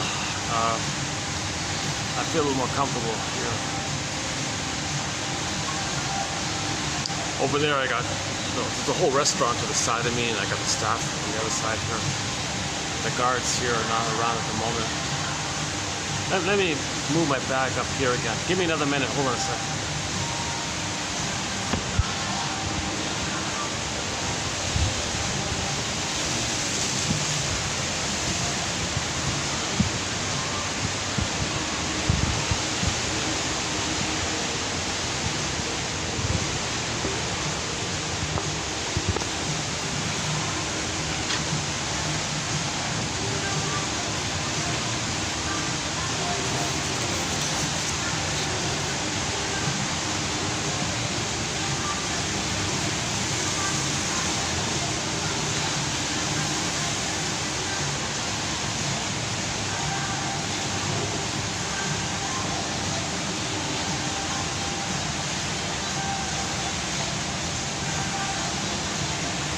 Okay, now it's much better. Okay, where are we here? Okay, so I won't do the whole introductory material. I wish I could. I always feel like I'm missing something. Like there's so many chunks of important. There are so many blocks of key theories and ideas. It's hard to get it all in any one video. So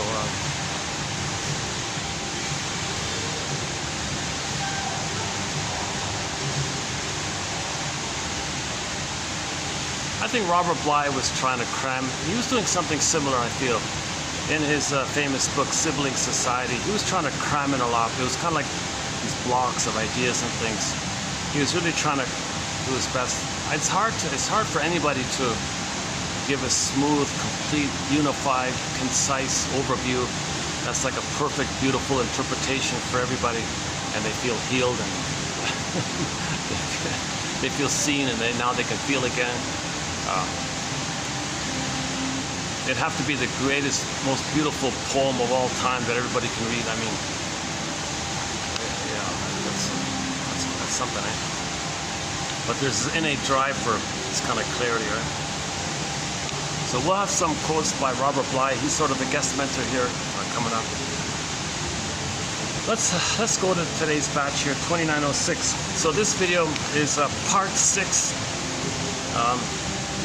Part 6 of a 14 video run that we're doing here on the work of Miss Elan, E-L-A-N, Elan Golomb. I think that's how you pronounce her family name, Golomb or Golomb,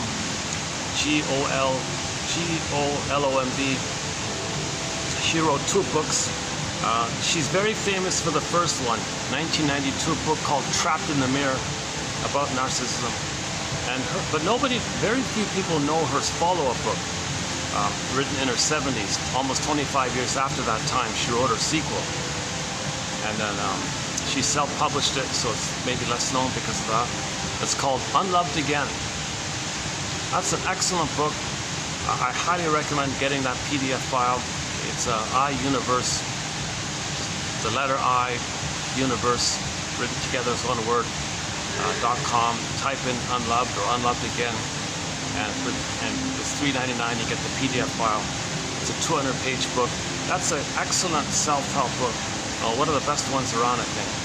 Barely known. I think she had to pay out of pocket to publish herself. I saw a note that she was giving copies away or something when that took place back in 2016. My guess is she did it out of personal convenience. You know, there are moments where she tries to be very inclusive, like the they and the you, or the first person, second person, third person. She kind of sometimes blurs it up a bit, and I can maybe imagine the publisher saying, "Could you please correct that?" Or she said, "Oh, hell with it, I'll just self-publish." She's wealthy; she doesn't care about the money. I don't think. But she did leave us with an excellent book, 2 books. So she wrote 2 books, Unloved Again, and the first one, Trapped in the Mirror.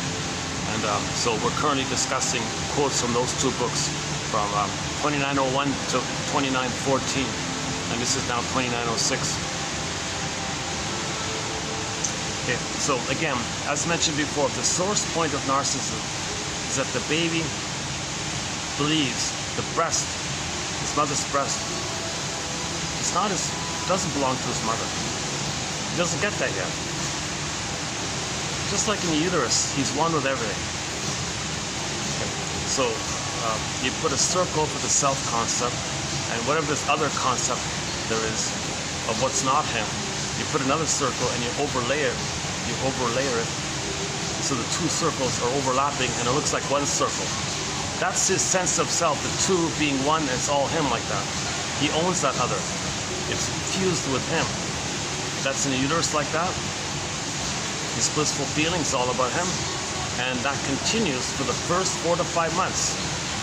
Mothers are meant to function in that capacity where the baby uses the mother as a oneness for the baby.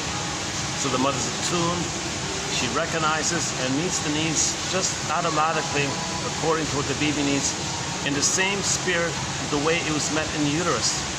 Baby, cord, placenta, mother, mother, placenta, cord, baby, baby, cord, placenta, mother, mother, placenta, cord, baby, do, re, mi, 1, 2, 3, A, B, C. Kind of flowed rhythmically like this. It was called attunement, like a tune music. It was tuned. It was all in tune. The mother was in tune. She was in tune.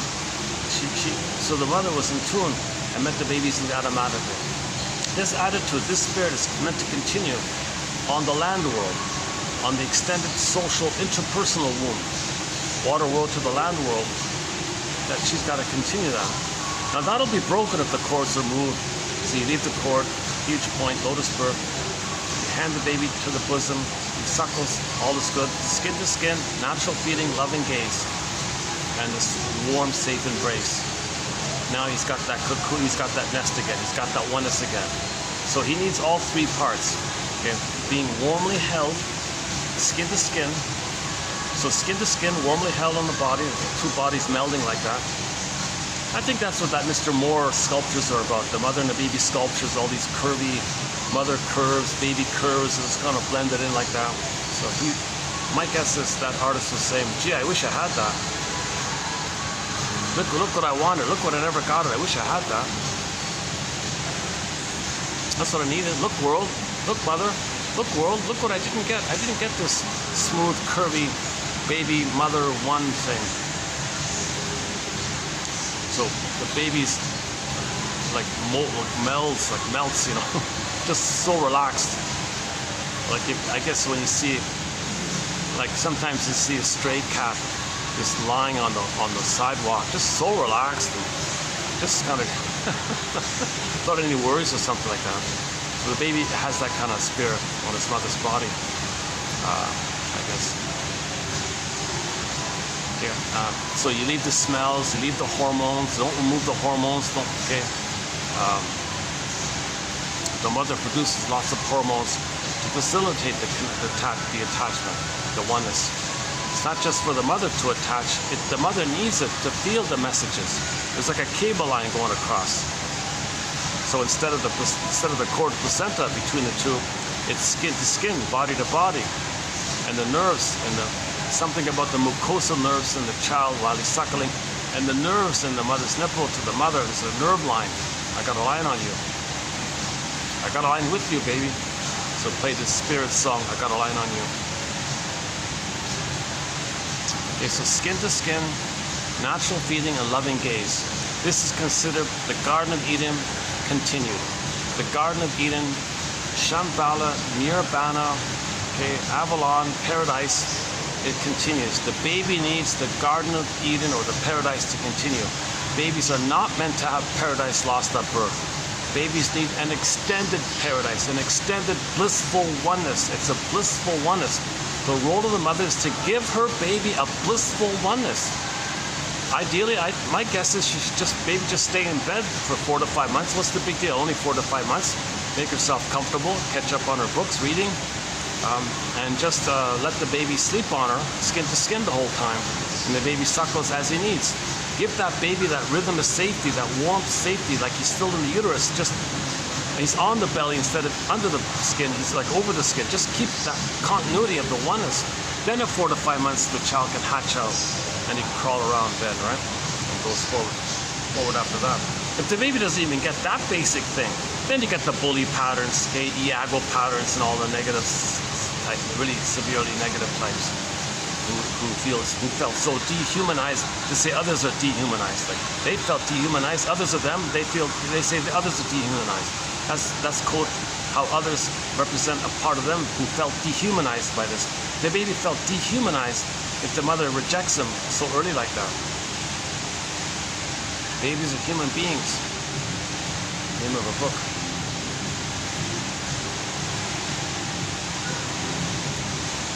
Okay, so wherever the problem takes place prior to 18 months, he needs that oneness.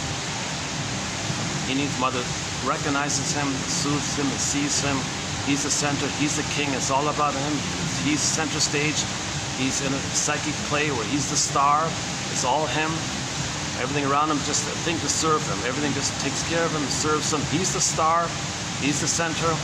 And He's the shining one, or whatever you want to call it, or the shining one serves him, or the universe serves him, the uterus serves him, the breast serves him, the mother's eyes serve him. He's the star. He's the star. Okay? There's only one character on the theater stage. It's him, and he's a star, and the light is on him all the time. Meaning the mother shines on him, her love like that.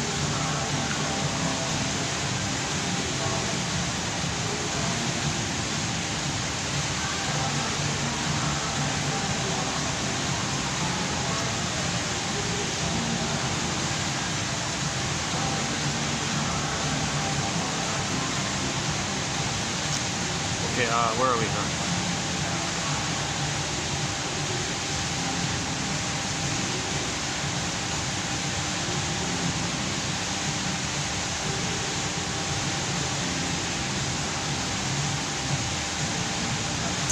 Okay, so mine's wandering a little bit. Here's some prime real estate. Hey, look at this.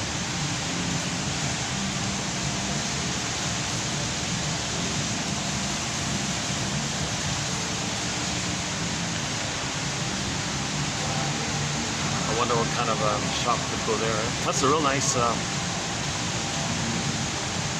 you know, and you don't have the name. You know what is nice about this? Look at that, eh? I don't think there's,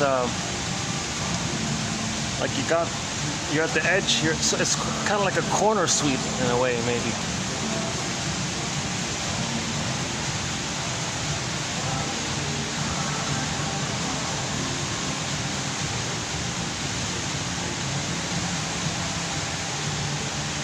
I'll be curious to see what kind of shop opens up in here. I wonder. A wanderlust, yeah.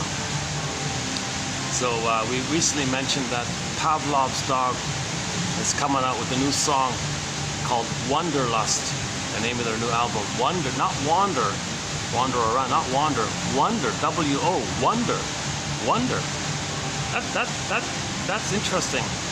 You know, like wander, wander, wander, okay. Now we gotta wonder. I wonder if you wonder. Let's wonder about our healing journey. Let's wonder about ourselves. Let's self-reflect about ourselves. Know thyself. Wonder about ourselves. Let's wonder, why is this happening? Why does mother fail the baby? Well, she's in pain. All she wants to do is get out of the pain. In her effort to do so, she cries for love. Wait a minute. She became the mother that says no to herself. Okay, fine. Find someone else to play her. Say no to them. Well, how are you crying for love if someone else is crying for love for you? Well, that's the idea. They're me. They're crying for love, and I say no to them. Oh my God. And now you hate and want to control the one you just shamed, who played you, who you think is your mother, who hurt you. Oh my God. Hocus pocus, auto-hypnosis. Again, remember it's one, the two circles are one. So in the primary orientation, you can flip around like that. So typically, so believe it or not, when the mother shames the baby's playing her. She plays the shaming mother. As she's hurting her own baby, she feels that her baby is the mother who's hurting her. And now she's angry and hates the baby and wants to control the baby because the baby's now the mother. So first the baby played her, then the baby plays the mother. So first she shames the baby the way, okay, that's what happened to her. She was shamed. Then she fought with her mother. Now she flips, baby, you play my mother, I'm fighting with you. Poor baby can't say, hold the phone here, stop the presses. Mother, oh my God, you're psychotic, oh my God. You're having a psychotic break here. Sorry, no, that doesn't make sense. It's called, I don't know what they call it. They call it perverse thinking or psychotic or psychosis-like. Maybe the best phrase is psychosis-like thinking, psychotic-like thinking. She's sort of thinking in a psychotic way. She understands the material world, but she's thinking of it in a psychosis-like manner. So the baby, how does the baby deal with this? He can't fix her. He cannot fix her. He cannot correct her. He cannot. He'll just feel that he's supposed to save her and frees up the soul and imitate her. Intergenerational trauma.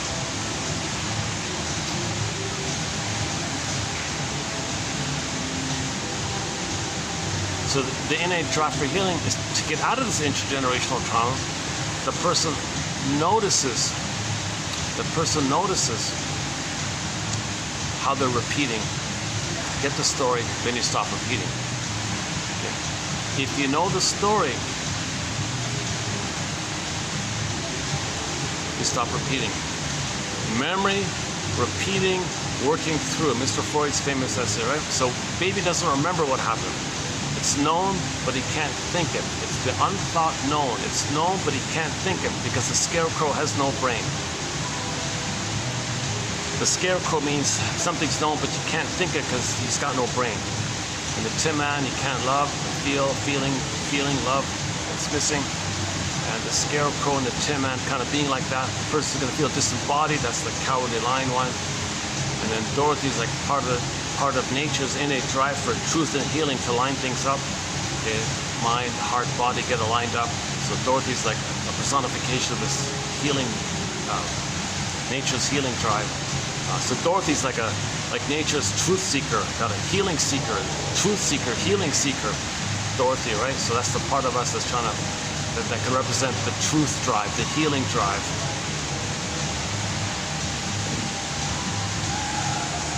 So she brought them all together. Okay, and the key scene, of course, is she had to face how she felt with the mother. That's the water on the witch. The witch is not the mother, but that's how she felt when she related to the mother. The mother was a devouring, dangerous witch like that, wants to gobble her up. So she felt a lot about that. So that's what the water meant. She threw water on the witch and she pooped away. It wasn't real. When you know your feelings, it poops away. If you don't know your feelings, you got the frozen the image there. The image just stands in to tell you what you felt.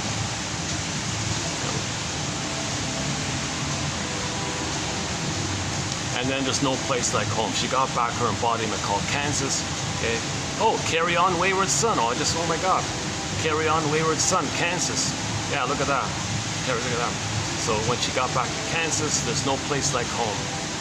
In the Kansas song, Carry On, Wayward Son, the second last line in there is, and now you no longer feel empty. And now you're like, now you can live your new life. And now you no longer feel empty. There's no place like home, meaning embodiment. In the Odyssey, Ithaca is not an outer place. He wants to find home. It's an inner home called embodiment, called Ithaca. Ithaca is a sense of embodiment. In the Wizard of Oz, it's called Kansas. So she went to the unconscious world, the Oz world, the unconscious stuff. Things are fragmented, soul fragmentation. Knowledge of the event is separated from the feeling of the event. The feelings are gone. You feel disembodied. You got to line it up like that.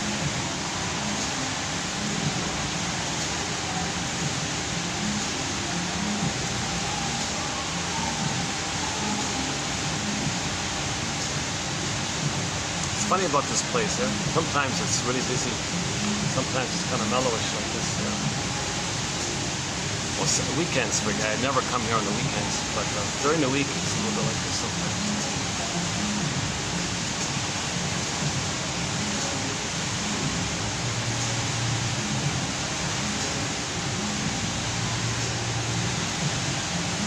All right, give me a minute here.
Okay, let's continue with 06 here. Okay, so keep in mind the basic point. The narcissism all of the things you know about narcissism, the source point or the causation, the causal point of it is the baby didn't get the oneness, the symbiotic oneness with the mother. It's missing. The mother either was completely missing or it was disturbed. He wants a positive one. He needs enough positive symbiosis to hatch out. So he's stuck at that place. Whenever you're stuck, you're repeating that point where you're stuck, that thorn point, the thorn point, you're repeating that. That's called fixation, arrested development, stunted development, developmental arrest. Your development, meaning to what degree can you be embodied? It's meant to develop so you can be embodied, but it's frozen like that. That point, that fixation point, you repeat, you get out of it. So when there's trauma, we have the unconscious hope for the fulfillment of old unfulfilled needs. Okay, so in narcissism, they didn't get the need for the oneness. It could have been at birth, when the cord was removed and the hormones were removed, the baby was put on a scale and you wrap them in a towel, you broke it. You know?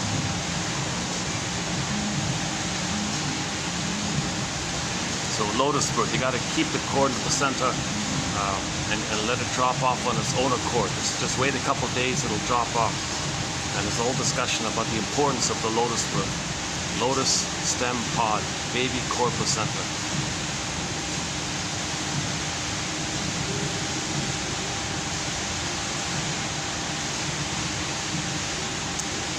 Okay. One sec, hold on.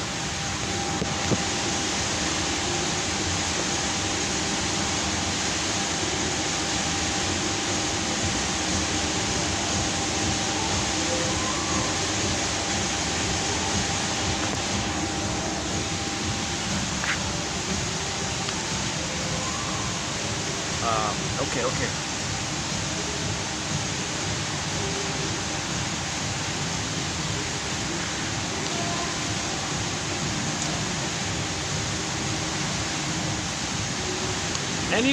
Anytime you hear anybody saying that they're superior or something and you're no good, okay, you represent their no good self. They need somebody to hate or shame to not feel that they hate and shame themselves. They see it externalized. It's a defense mechanism. They don't want to admit it within them. Prejudice is confession, basically. That's Leon Saul's line. That's a very quick, handy way of understanding it. If you're prejudiced like that, you're confessing that's how you feel and that's what you believe about yourself. You don't want to know it, it's too painful. To appreciate how difficult it is to know the truth, that the baby can't know the truth. And we have the link, not a very good episode, but the Twilight Zone has an episode entitled Need to Know.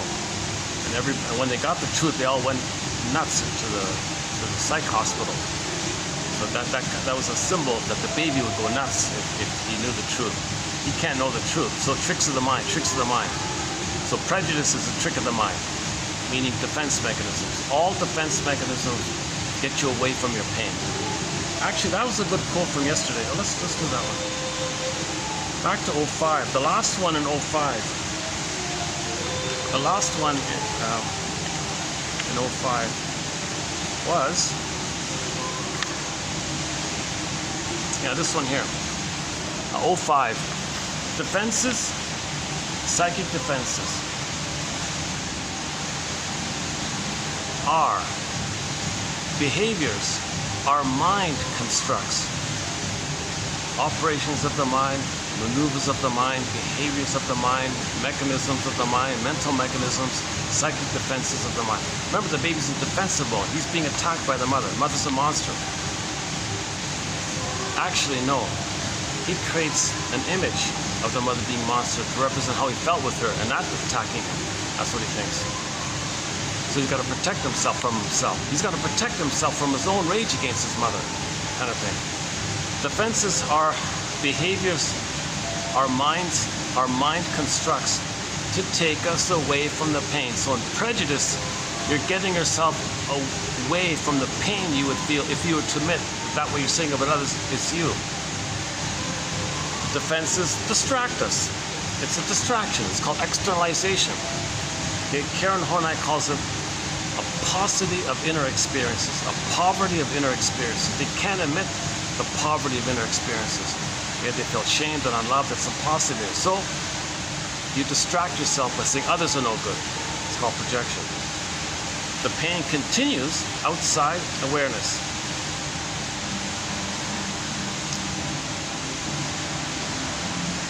When pain comes to a child from being with rejecting parents, denial of these feelings keeps the child from succumbing to grief and despair. Once they are grown, people retain the same defensive blindness, but pain forces us to ask why we are trying to get an unloving person's love. So that's considered dysfunction. You still use these babyhood defenses your whole life. So one defense is the baby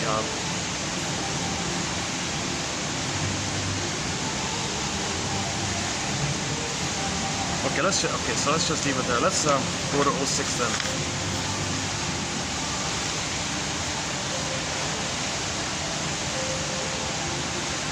So keep the image in mind. The baby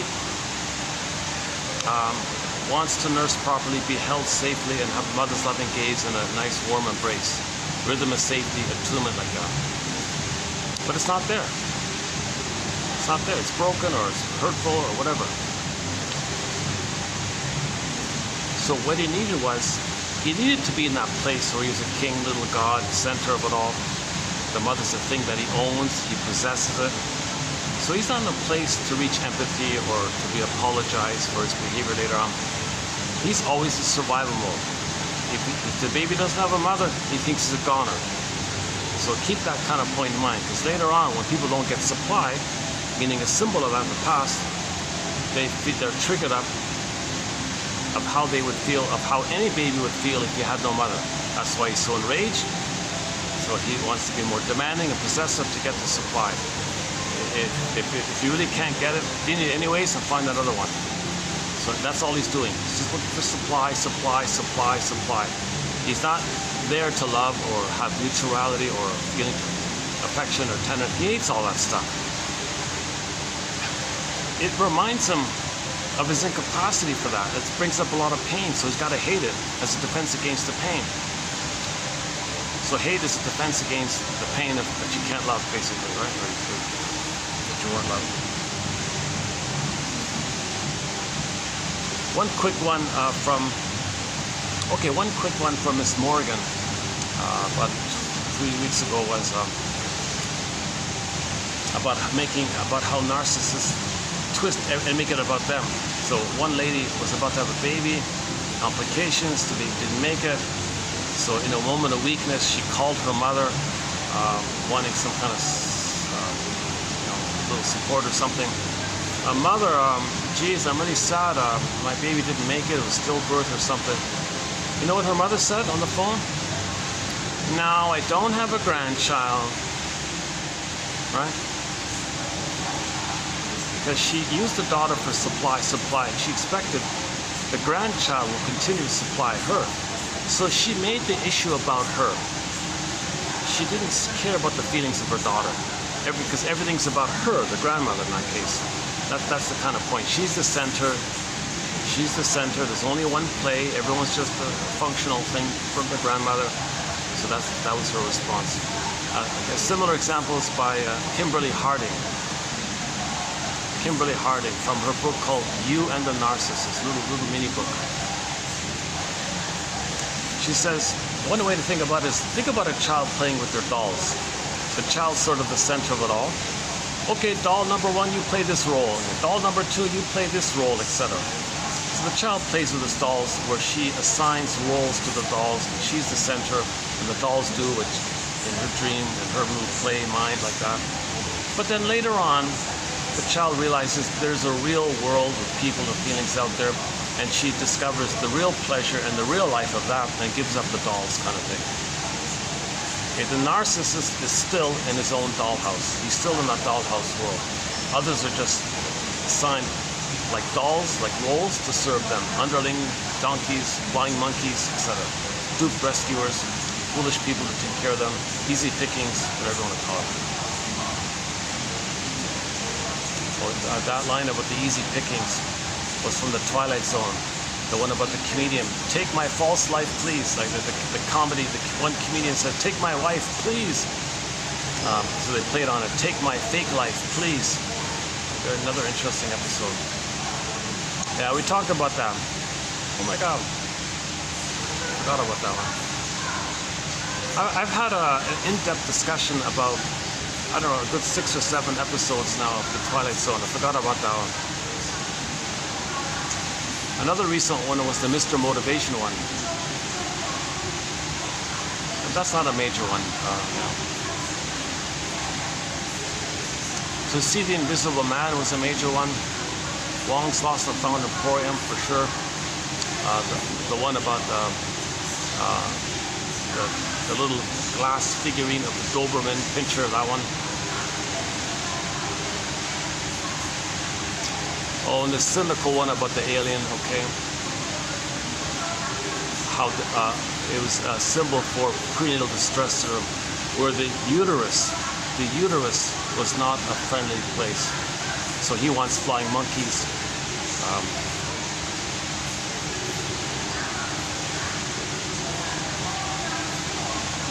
So he thought the universe wasn't friendly. So he had this constant attitude of survival, constant cynicism, constant negativity. The whole episode was about that.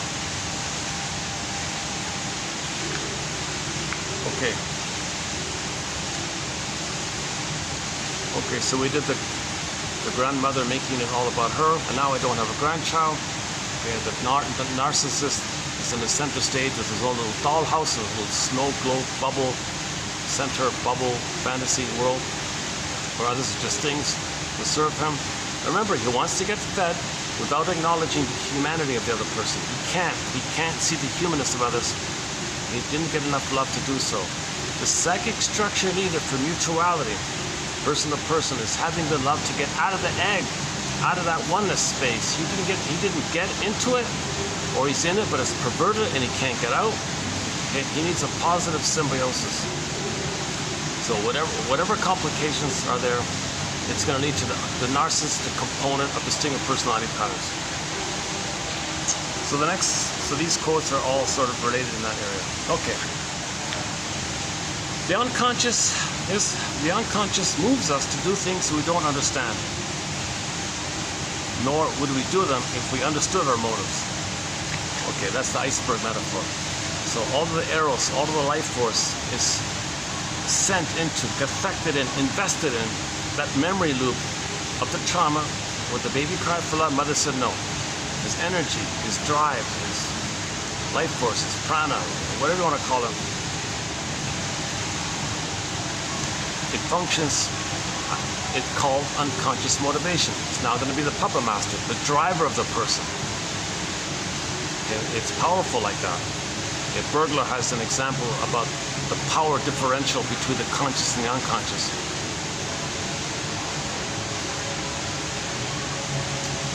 So imagine some luxurious complex of expensive buildings somewhere, and you don't see the owner. Maybe he's on a yacht in the Virgin Islands or something. You don't even know who he is, you don't see him, whatever. But there's a doorman or a gate man. You do see him. And he's kind of braggadocio, this guy.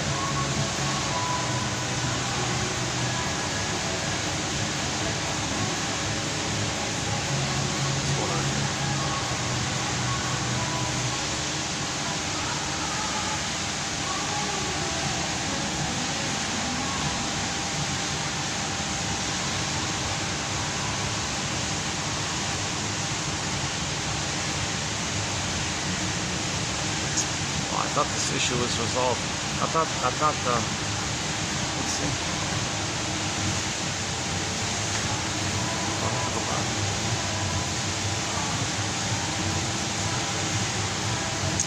Let me temporarily just go back then.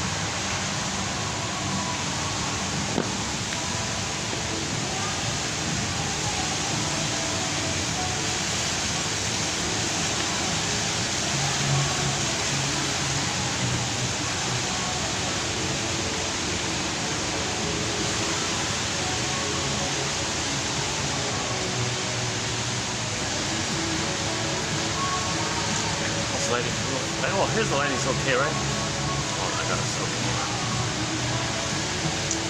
Management, right? How's that? Oh, the lighting's okay here, right? Okay, how about that with the blue? Midnight blue, and that's not a midnight. Oh, a little bit. Okay. Oh yeah, there's the midnight blue. Lou Graham calls the beingness, the feminine principle, the midnight blue. If you have your beingness, then your doing is the cherry red, the act of doing, the masculine, the doing. If you have your being, your doing is normal. If your being is wounded, your doing, your masculine, is distorted. So one way to think about inside out is that your out is a reflection of your being. If you don't have your being, your out is distorted. You're not making sense.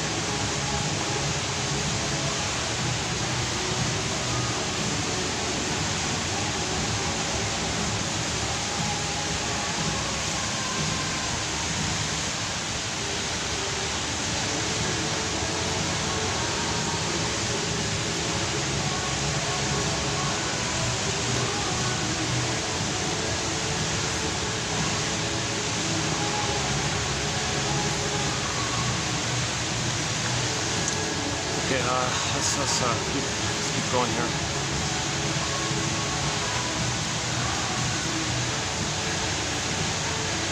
Too bad I couldn't use that nice unused room over there. Right?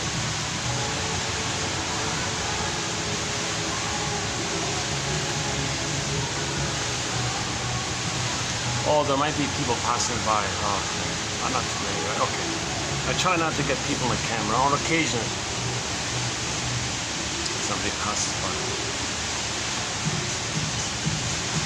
Oh yeah, back to the difference between the unconscious and the conscious in terms of who's got the real power.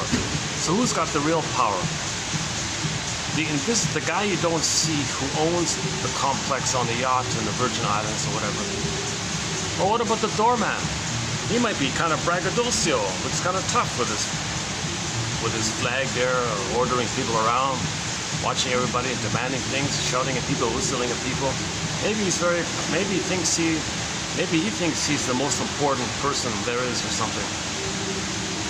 But in reality, who's got more power? The owner of the whole complex or the doorman? Now the doorman you see as like your conscious. And your unconscious is the owner whom you don't see.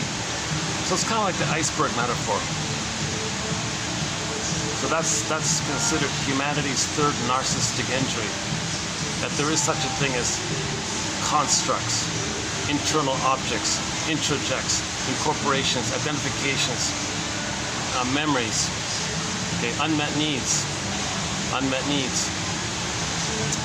Okay, that leads to like fantasies, unconscious fantasies, and they've got like a power like that, and they want something, like haunting you. You didn't get those needs. Your energy's in there, your investments in there, your life force is in there. You can't love the present until you resolve this problem, the trauma with the mother in the past. So you keep replaying the thing over and over again in an infinite loop. You only get out of this curse,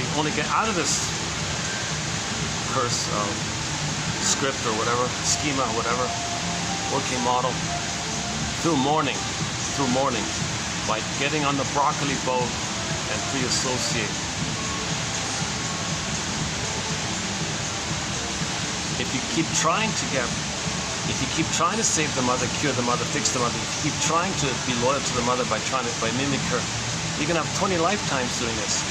Or if you're symbolically looking for mother's love through cookies or sweets or food or material or money, you can have 1,000 lifetimes. It doesn't change the trauma of the past.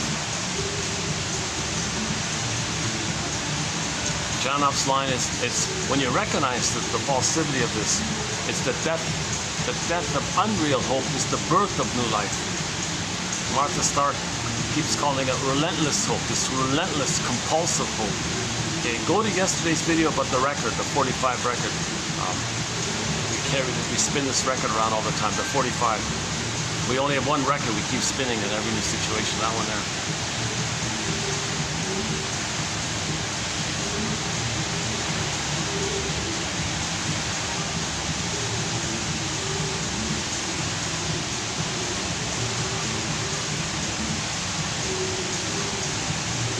Well, they even have lockers for the people, eh? Well, if you're a member of the place, you can store your stuff here too.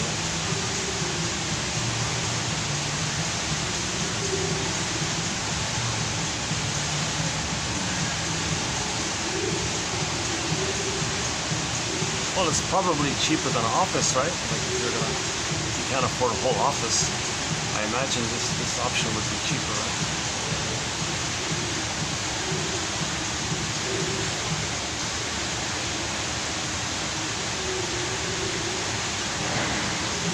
Or maybe not. Okay, where are we here?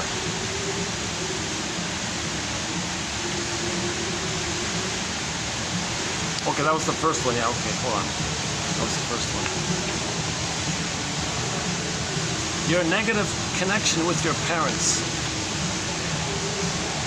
It's a battle to free yourself, since the negative image is part of your tie to them, the ties that bind. Hatred is mostly what they sent your way. Hatred, therefore, is equated by you with their love. To give up their negative viewpoint is to sever the tie. Okay, play Pat Benatar's song, Hell is for Children. Children mix up love and pain. They think pain is love, right? So to get love, they gotta feel pain. They think that's love. This is called psychic masochism, emotional masochism, moral masochism. Okay. The baby needs love. But you only got pain. Is that love? I guess I'll think that's love. So you gotta sever the tie to that. You gotta identify it. So you identify it as a relic of the past and build your adult mind in the middle.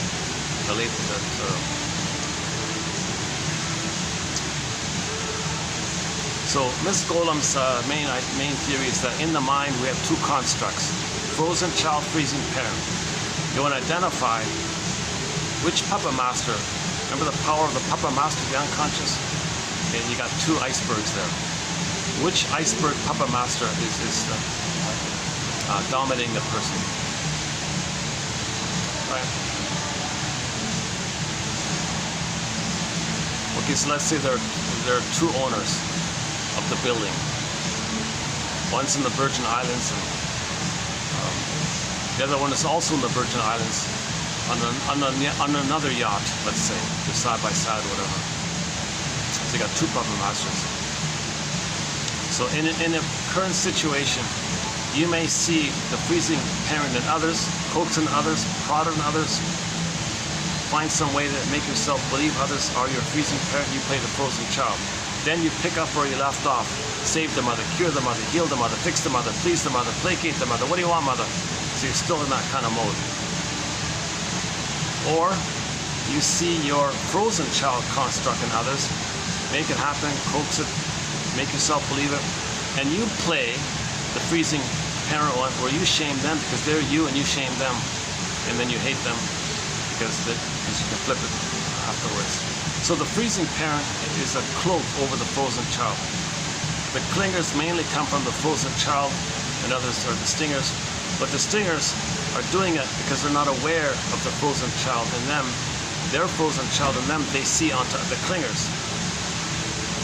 They need to hate the clingers so they don't feel that they hate themselves. The clingers directly admit they're no good and all that. They're kind of more honest like that.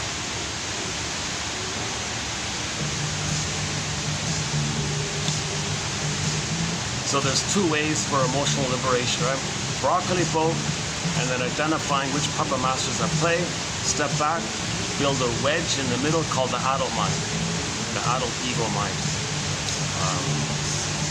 Call it what you want. Building the ego, building the adult mind, preparing yourself.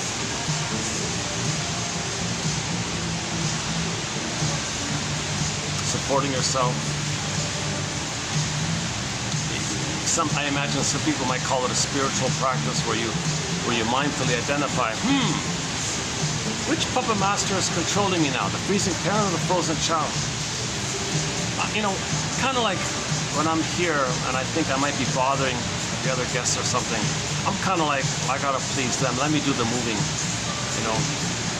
And so I think I see myself more the poster child one, right? And the other one who might be thinking freezing parent one, they're not aware of the frozen child one of them. One second.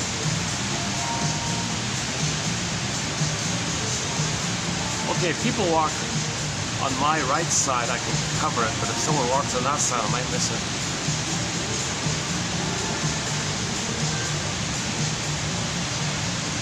So whenever you're blaming yourself, you think you're wrong, you think it's your responsibility. Like the lady in the episode about the Doberman Pinscher. She said, it's my fault, I'm not doing it right, I gotta try harder, it's my mistake, I gotta do better. She always had that kind of frozen child mode on, right? Okay, now if the freezing parent one co-ops you, takes you over, commandeers you, and you're the puppet, right? And the puppet master is the freezing parent construct. And you notice it in any kind of against mentality, like any kind of againstness. They're no good, this, that, they're insult terms, or they're no good, this, that, they're no good, that, etc. Shaming ideas, negative humor like that.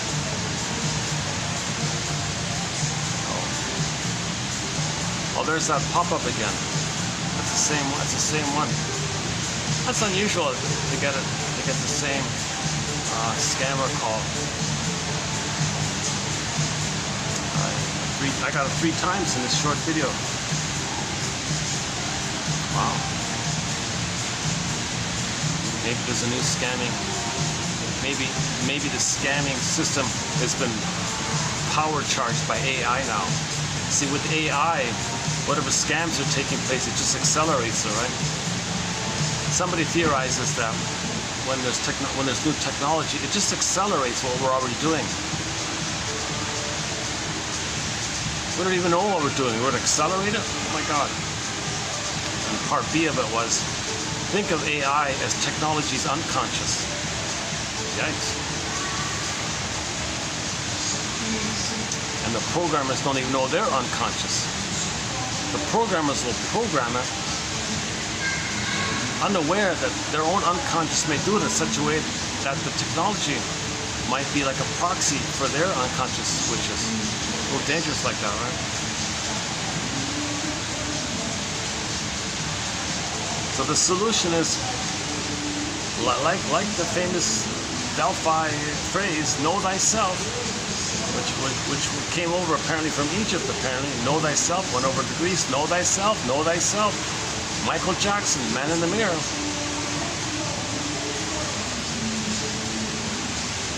Storytellers, mythologists, playwrights, Ibsens and Goethes, Masterson, Karen Horney, Robert Bly, James Grotstein, Althea Horner, David Solani, Brinsley, Janoff. We got thousands of authors that are helping us to know ourselves, to look in the mirror and know ourselves. See, if you know yourself and you get back your feelings, you'll be ethical. You don't treat others badly because you have empathy. But in the pillage and plunder, in the name of pillage and plunder, they traumatize the baby soul without feelings, then they have no empathy for others. If they felt thingified, they'll thingify others. So babies are traumatized as to create flying monkeys, the pillage and plunder. Okay, that's okay. Hang on. 2725, part 3 of 3. There's a 7-hour video entitled The 40 Symptoms of Homo Traumatus. We do the pillage and the plunder and the pollution. Okay? The outer is a reflection of the inner. You know, Robert Bly also makes this point in Sibling Society. He says if you heal the inner, the outer will be fine. If you don't heal the inner, you're going to do it on the outer as a reflection of your inner, which you're unaware of. So heal the inner, the outer will be normal. He also talks about as above, so below. So for example, if there's pollution outwardly, that's a reflection of our inner state of feeling shame. We felt polluted when we were unloved, we felt shame. So shame, Okay, we felt polluted like that. So we create pollution as a reflection of the inner state to make us unaware of the inner state. If you're aware of the inner state and heal the inner state, you don't need to pollute. You're polluting to communicate how you feel inside. So if there's poverty on the outside, well, a lot of people feel emotional poverty. They give others poverty as a reflection of the inner poverty. Okay, that's a huge topic, 7-hour. It's a very lengthy video. One day I'll update it. But if you want the current version of it, it's 2725 part 3 of 3.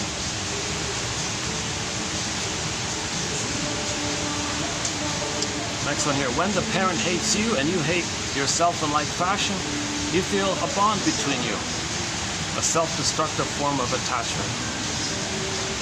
Okay, so dysfunction maintains your bond to the mother, your loyalty to the mother.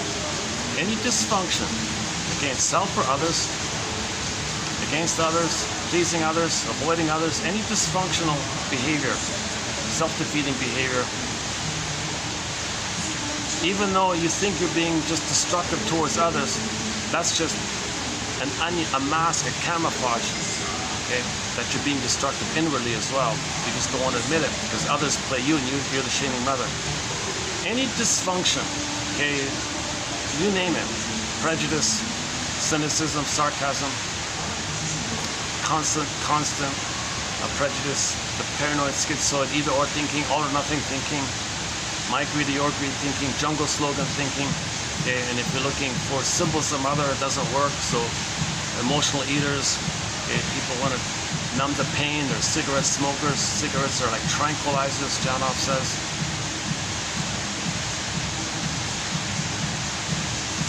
Any addictive behavior or compulsive behavior, it maintains your loyalty to the mother. You're tied to the mother. Your attachment to the mother. You're being loyal to her because you're acting like how you reacted when she hurt you, and you're stuck. You're stuck in that loop with her. So to get out of the loop, observe yourself. Okay, which construct, which Papa Master has taken over me? Identify. Freezing parent, frozen child. All right, you two are relics of the past. Relics of the past. Mother cannot hurt me anymore. I'm out of the nursery. Mother's 6 feet under, whatever. She cannot hurt me anymore. You're dealing with these memories. You're just memories of the past. So that's step one. Step two, put a wedge between those two and build the adult mind. She focuses on trial and error. Trial and error. You don't have your adult mind, so you got to build it with trial and error. So you experiment. Might I like this? Might I like that? Trial and error. Okay, you win some, lose some, just trial and error. You don't know. Now, when you try to do something from the adult mind, the freezing parent will criticize you. You're being disloyal to me. Back off. Okay, send a Doberman. Back off. That memory's in the past.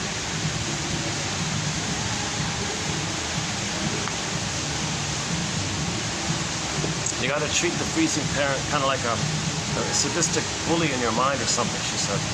So you don't have to placate it anymore. You don't have to. Now you can give it empathy. Yeah, you didn't get your needs, mother. You were in pain yourself. You were impaired yourself. You didn't get the one that's yourself. So you can give that the behind scenes. You can give your mother a certain degree of empathy, but you can't fix her or cure her or heal her because she can only heal herself if she's conscious of herself. But she's already 6 feet under. It doesn't work. You're dealing with a thing in the mind here. So.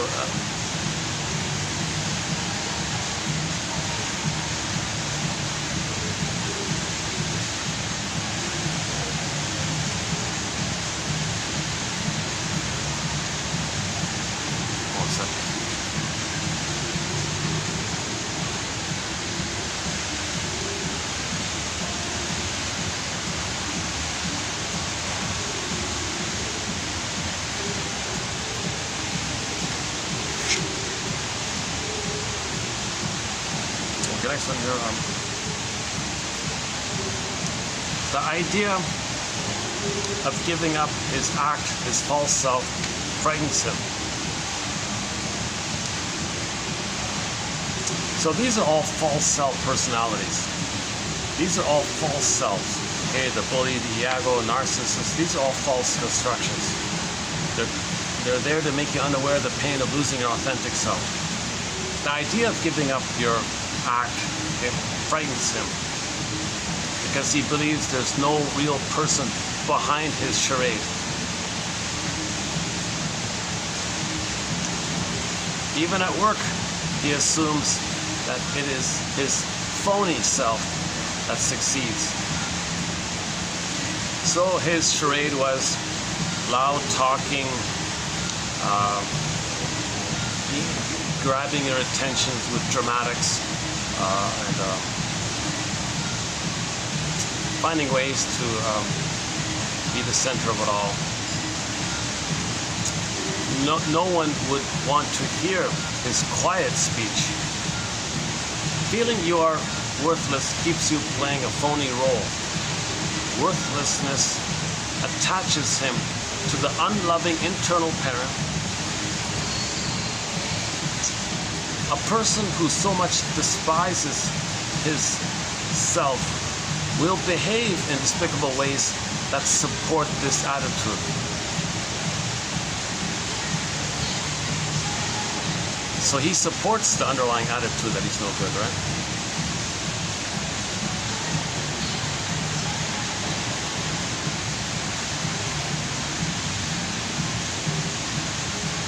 So anybody with the false self, they've lost faith in their authentic self. So the more you act out of the false self, the more you're betraying yourself. When they betrayed you, you betray yourself. The false self is in reference to that.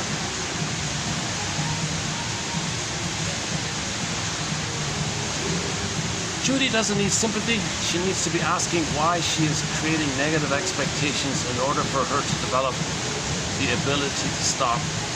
She is no longer a helpless victim. Okay, so awareness is more helpful than just there, now, poor you, and that stuff. She is always looking for, I am being rejected now, which is exasperating for the non-abusive spouse or child or friend. The expectation often leads to her being rejected just for that. The self-proclaimed victim trains the would-be rejecter to reject. Okay, self-fulfilling prophecy. So let's borrow the story of Ellen in the comic. There's a comic called Psychoanalysis. There's 3 clients there, Freddie, Mark, and Ellen. Let's borrow Ellen for a minute. Ellen's mother hated her. Okay? So she internalized that. That's a part of her. To have a mother, she got to hate herself. Very intense like this. So she projects this hating voice onto everybody. Then so it disperses like that. It's too intense, so it disperses. Yeah, see, the more intense it is, the more you see it disperse outward. Like the dog for the guy. It was too much, so he saw it out like that. So she had a memory of the mother hating her, so she thinks everybody hates her. With the belief that everybody hates her, in response, she clamped up, she was aloof, she put herself in a shell, she was socially avoidant, and then everybody looked at her and said, what a snob she is. Then they hated her. Her behavior prompted others to hate them. They didn't hate her. She just expected that others hated her because she transfers the hating mother onto everybody, thinks everybody hates her, and from that she protects herself. But when she does that, people think she's being a snob, then they hate her. She's not being inclusive or something. And they see, I knew it, they hate me.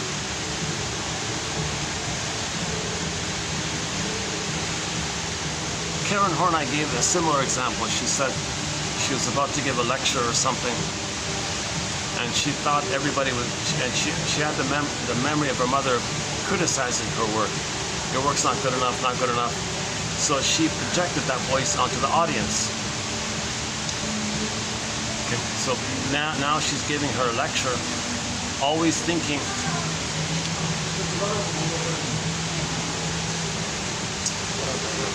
through this. I got it. It's not too, okay, just occasional passerbys. Okay, so now she's giving her lecture thinking, oh boy, everybody's criticizing me, everybody's criticizing me. It made her nervous. She didn't do a good job, she said. And it affected her performance.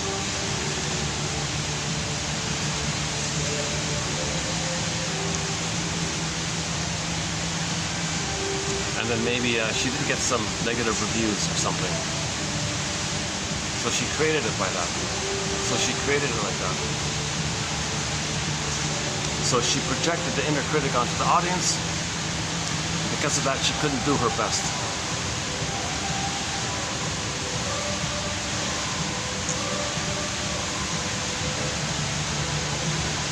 So she was being dominated.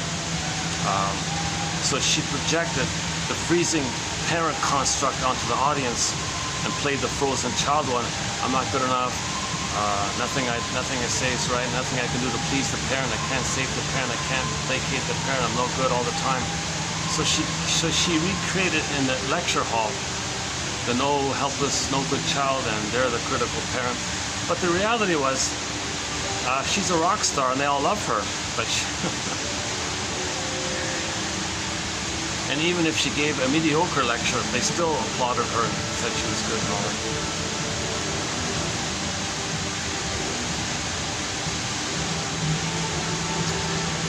What do I get out of doing this? Who am I trying to please? You cannot change the mind of your internal child or parent as they were created during childhood. It is now you, the adult. It is how you, the adult, relate to their ideas and emotional signals that counts.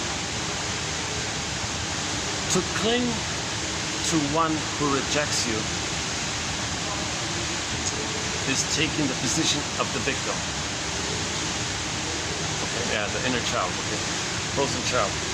Every relationship has its tough spots, but not knowing if you are wanted should not be one of them.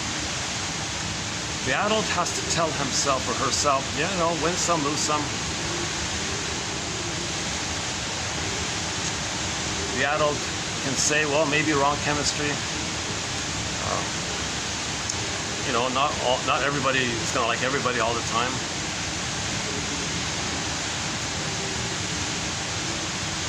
To get her out of the frozen child one, that she must save the parent, she must please the parent, she must fix the parent. No, well, come on, win some, lose some.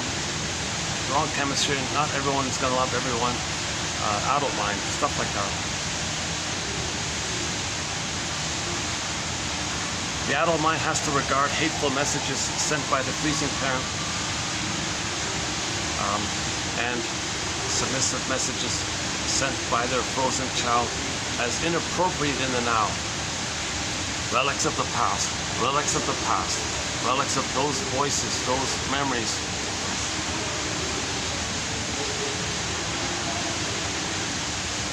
Adults need to learn their history in order to become less puzzled about their compulsions and constraints. If you don't know your history, you're going to repeat. It's a constraint, it's a compulsion. Yesterday's one about the record. You need to relate to your hateful parent as a frequently misguided bully, and to your submissive child as a part of you that is arrested in a fearful childhood. You, the adult, need to treat them as relics of another era and move on.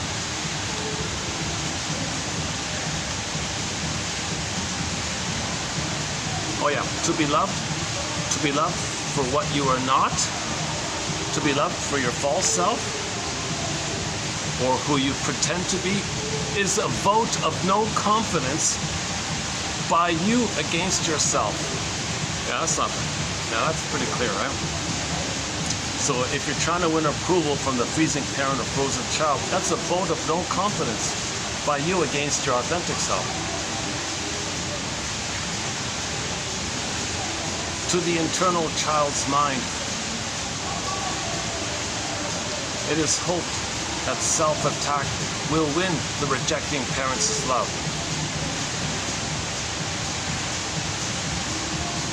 So if you're being dysfunctional, you're still hoping to win your mother's love. Can you believe it? Can you believe it? If you're dysfunctional, unconsciously, you're still trying to win your parents' love, but she can't love you because she never got love herself to do so, but you're still trying to get her love. That's why you gotta give it up. Admit that you didn't get a loving mother, mourn it, feel it, and then move on, and then you can be in the present.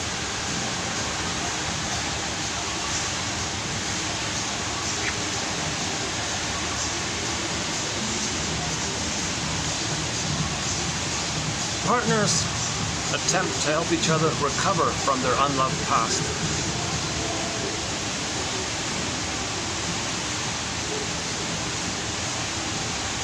Well, this would be clingers, right? Clingers and pleasers.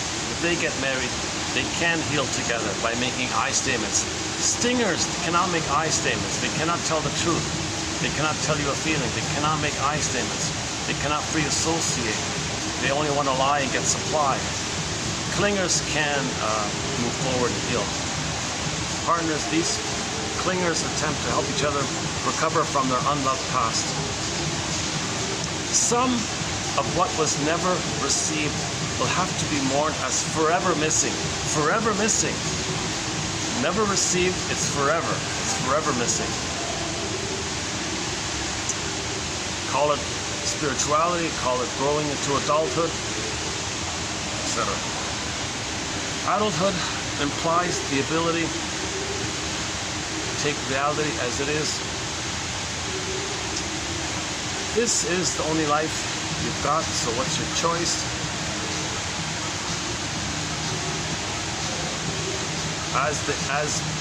As they learn each other's history, it makes them happy to learn that their partner increasingly knows and chooses to be with them.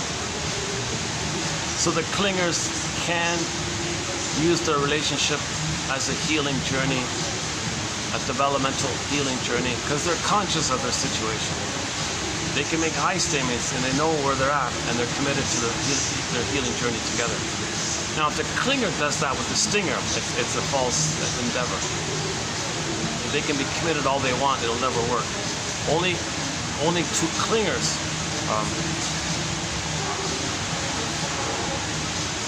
committed can heal each other. The narcissist cannot be committed to healing because they hate it. They have contempt for healing. They have contempt, immense contempt for feelings. So they unless they're aware of it. Masterson discusses how therapists can help those with narcissism. He has a thing called mirroring interpretation of narcissistic vulnerability. It's in his books. The Twilight Zone, there's an episode in there about it called To See the Invisible Man.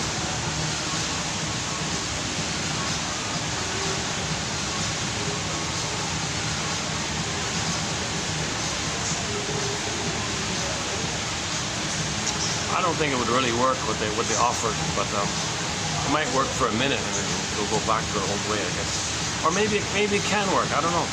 Maybe it can work.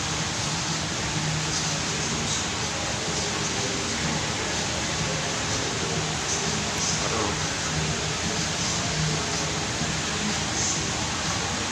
Where are we here? Children cannot accept that their parents would deliberately deceive them. Yeah, once again, the Twilight Zone need to know. They can't do it. Children cannot accept that their parents would hurt them on purpose. No way, they can't know that. They'd go mad, like that episode. To believe that they live under an indifferent or hostile roof while being fully dependent courts madness. Again, Twilight Zone need to know episode. It would court madness. The baby couldn't do it. He couldn't do it. He can't know the truth. Make up a lie that the mother's goddess and believe that to survive.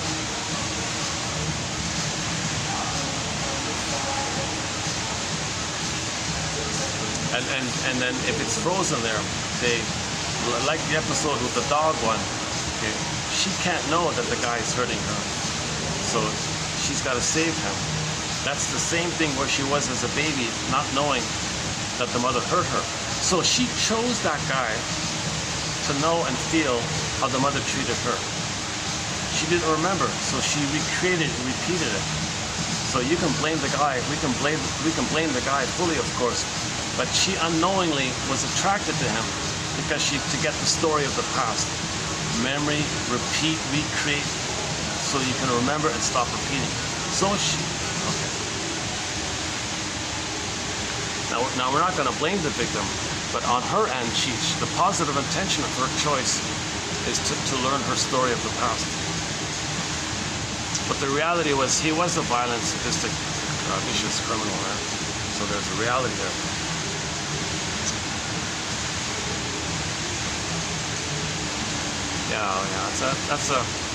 I was almost in tears when I was talking about that episode yesterday, last time I was here.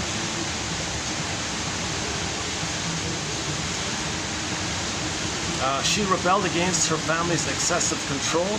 She then imposed it on her children. Identification with the aggressor. Injustice done to a child is injustice learned by the child.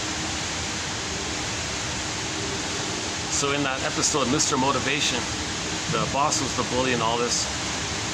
A long story short, the victim became the new boss, and he was about to treat his underlings the way he had been treated. Mr. Motivation said, hold the phone. Oh, you're right. Oh my God. He briefly identified with the aggressor, but that wasn't his. It wasn't his psychic structure. He was just kind of conditioned. He was just so exposed to that. He kind of picked it up as a trait. So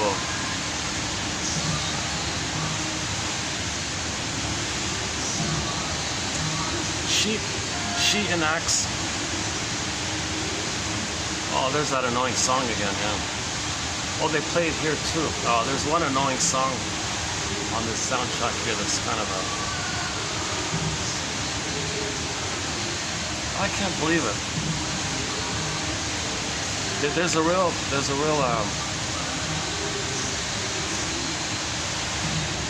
this song you're hearing, I don't know if you can hear it, it's about sadism. It's a very it's about the joy of sadism. Can you believe it? It's a perverse, sick song, this one here.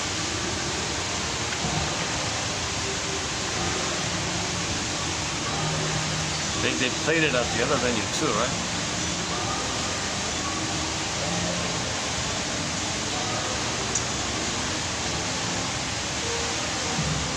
I went on a lengthy rant about this song about 2 years ago when I heard it.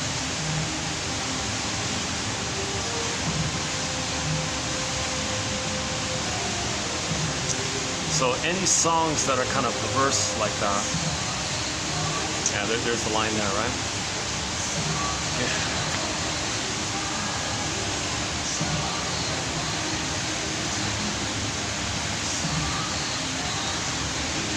It's a replay that the mother got pleasure when she hurt her baby. So you're going to make the deal with the devil, you're going to be like her and hurt others playing you? It's either or like that? That's the paranoid schizoid mode of experiencing. Okay, this is a severe trauma, this kind of thing. I have to play the shaming mother who shames me. I can't shame me. You play me, I shame you. Then, at the same time I'm shaming you, I believe you're the mother who's hurting me and I'm angry at my mother. That's what this song is about. And she travels around, oh what fun kind of thing. And it makes it a... Jesus. Oh, hang on a second. Somebody's just hovering over my bag there. Jesus Christ. Oh, I gotta keep it. Gotta keep it on my bag. I should have brought it over there. Hold a second. Oh yeah, you can never leave your bag unattended, right? I forgot about that. Well, I can always film him if he does try to grab my bag, right? Plus, there's cameras all over the place. Still.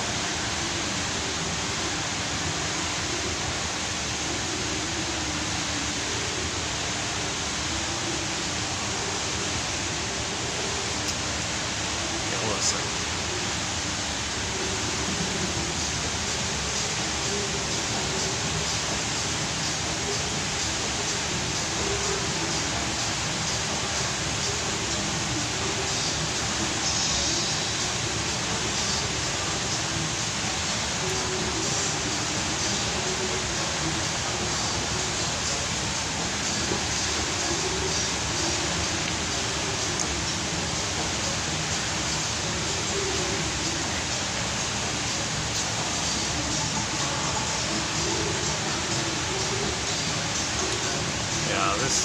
Oh, look at that, he's sitting. Oh, son of a bitch. I gotta get my bag. Hold on a second.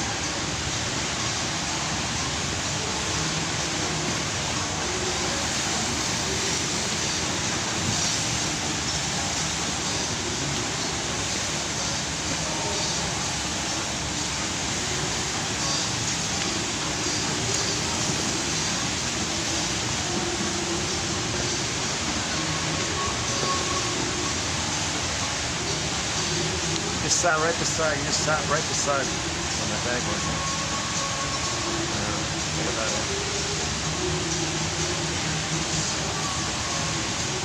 Entitlement. So, okay, we do have if that guy is okay, well, I won't talk about him specifically, but we do have a couple of quotes about the shoplifter. They feel entitled to get something for free. Okay, it's about them. Material should be given to them free. They shouldn't have to pay. Okay, so the baby is supposed to be fed. He's not supposed to pay. It's supposed to be unconditional. So people with trauma there, they might do that kind of thing, thinking they're entitled. They're supposed to get something and not have to pay for it. Okay, so the TV show episode linked to this is the Nashville show, a TV show called Nashville. There was a young lady there. She was a wealthy lady. It wasn't about money. But she didn't get mother's affection, mother's sweetness, mother's tenderness, mother's kisses and all that. So she had a hobby of going to the cosmetics section in department stores, and she would nick or steal all these girly kind of things, you know, powder and lipstick and all that kind of stuff. Because it wasn't about the money. She treated the cosmetics as symbolic of mother-daughter affection, mother-daughter interaction. You know, soft touches, lipstick being kisses maybe, the powder and the creams might be the smoothness of the mother. She kind of associated all that cosmetic stuff with the missing mother. So she wanted symbolic mother, symbolic affection, symbolic tenderness, symbolic kisses, right? But the point is, it's supposed to be given freely. She's not supposed to pay for it. She's supposed to get it freely. So that's, and she felt entitled to get that. I'm not supposed to pay for mother's love. I want mother's love. Give it to me. So she was a compulsive shoplifter, this young lady. That Nashville show, we've got a lot of good quotes from there, actually. Not a lot, but a few.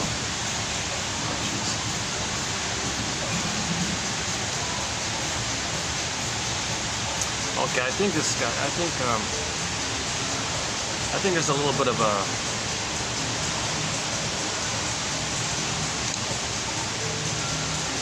You know, whenever I have any kind of inconvenience where I am, it's never with any. It's never been with the local. It's always been with some, like with the expat or visitor or something like that. There's a remarkable sense of freedom.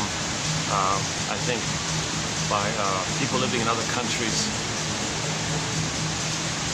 They feel safer. When you feel safe, you act out your needs. I want this, give me this here. So people are more childlike, I think.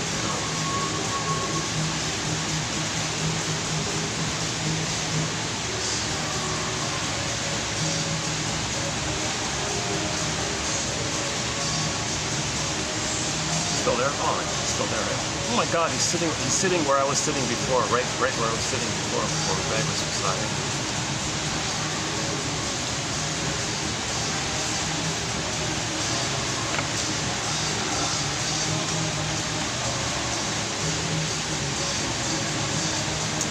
Well, I don't want to get into any kind of antagonistic thing here, so I don't know. I only come here once. I don't come here often, so it shouldn't be an issue now. Let's do it. Let's do the next one here. You see, some people need. Some people can't be alone. Like some people really can't be alone. They gotta have someone around to play their shame self, which they shame or hate or something like that. Otherwise, they hate themselves. A lot of people need somebody around to hate, so they don't hate themselves. See, so I think it's an interesting theory about that.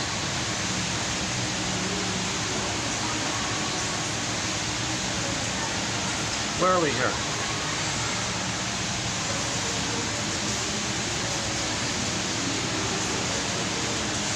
Each attacks the unfair parent in the other. Behind all of this fighting, there is a deprivation of love from childhood. He needs to prove his father's criticism was justified, which means that his father loved him.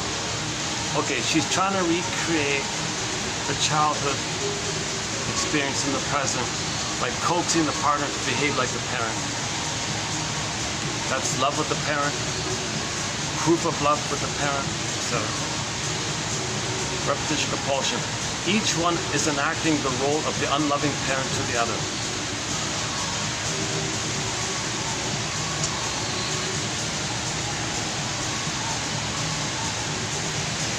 Okay, I'll leave the last one for another time here.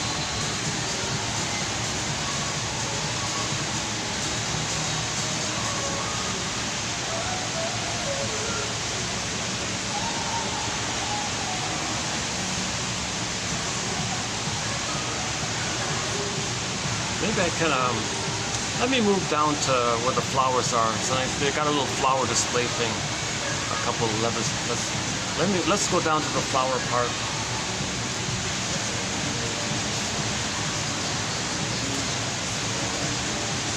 Hold on a sec, yeah.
Five, right?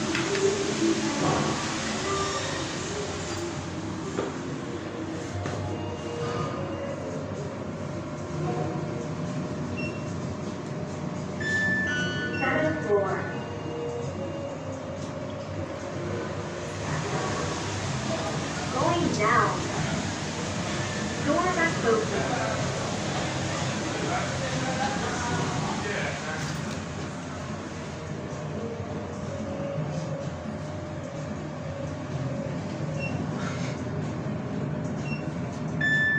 Fifth floor.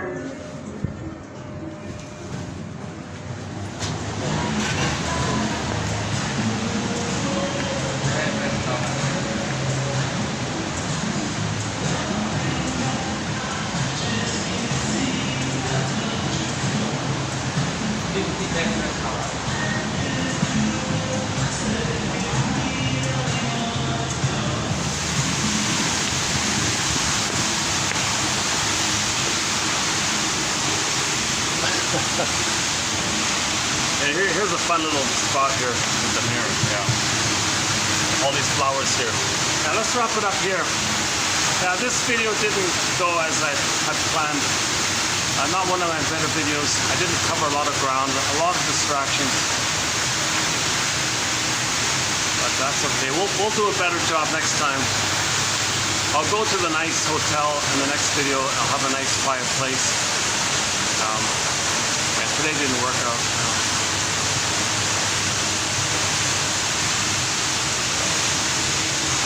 Remember, you got to think in terms of people are being controlled by their unconscious constructs. Okay, freezing parent, which is like a bully one, and the frozen child one. A lot of people are dominated by the freezing parent one. So they're scanning who can play their frozen child one to make them unaware of their frozen child underneath.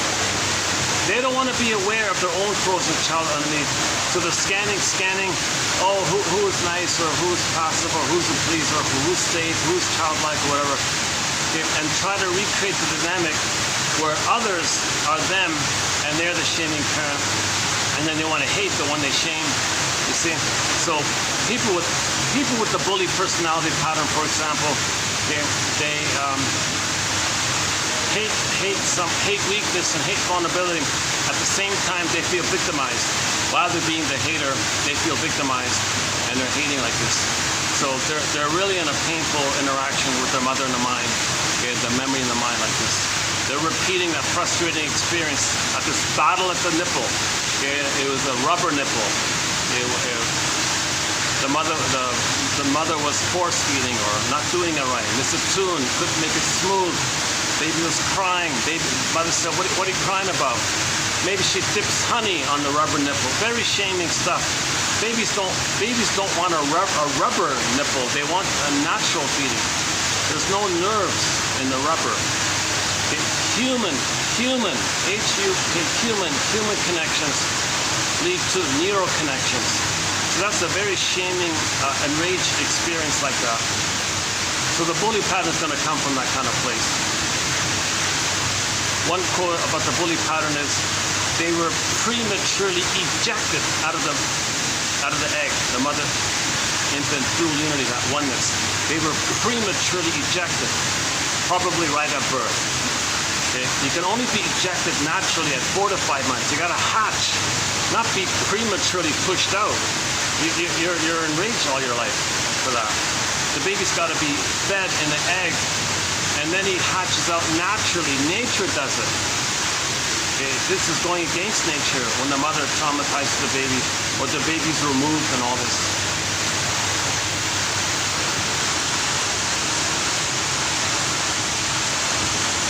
That's a fun little background here. Eh? Look at that.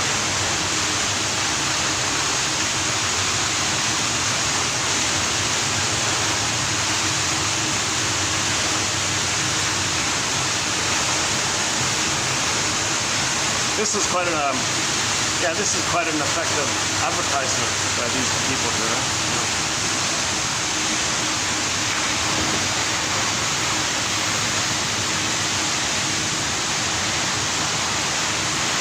The water you're hearing is over here.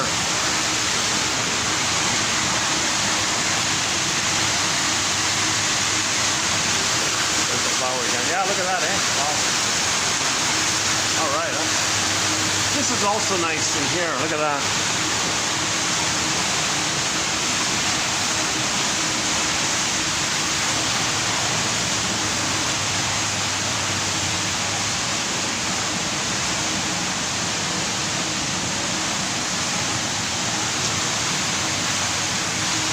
Well, I've still got all this caffeine in me. Let me walk off the caffeine. We can talk a little bit.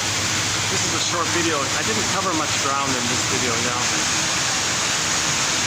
What time is it? Let's see.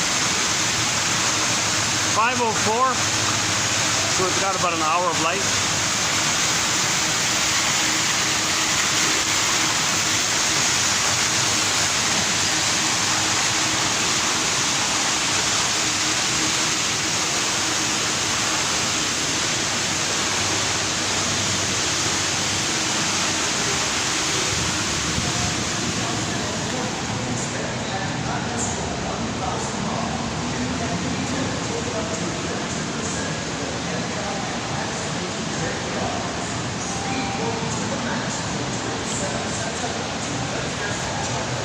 either stay up here or there is the little park across the road there. We could go there. Yeah, okay, let's walk across the road and we'll finish it up at the little park across the street.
Oh, is that going down?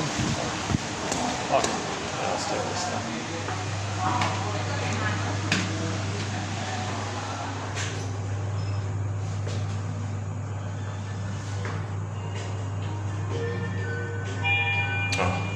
Third floor.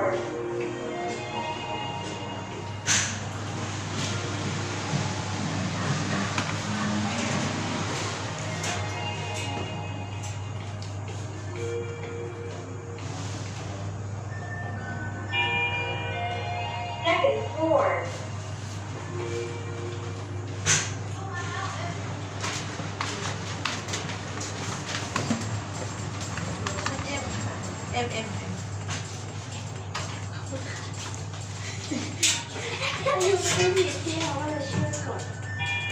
Em First floor.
about just closing it up here? What if I just bought a drink here? Would this work? I could finish it up here, right? It's not too busy at the moment.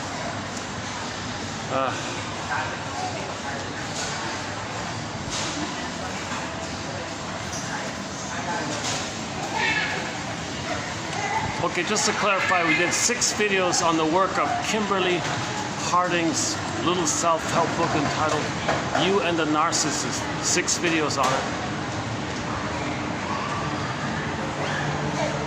Oh, this is the kids area. Oops.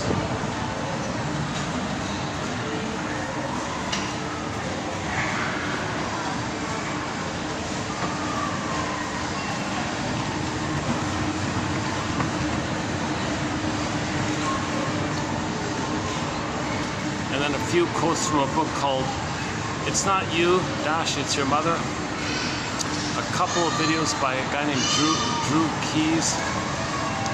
He's the one that does, the issue of what kind of people narcissists like to have around them. The underlings and the dupe rescuers and the flying monkeys, etc. Oh, what's this? Let's see.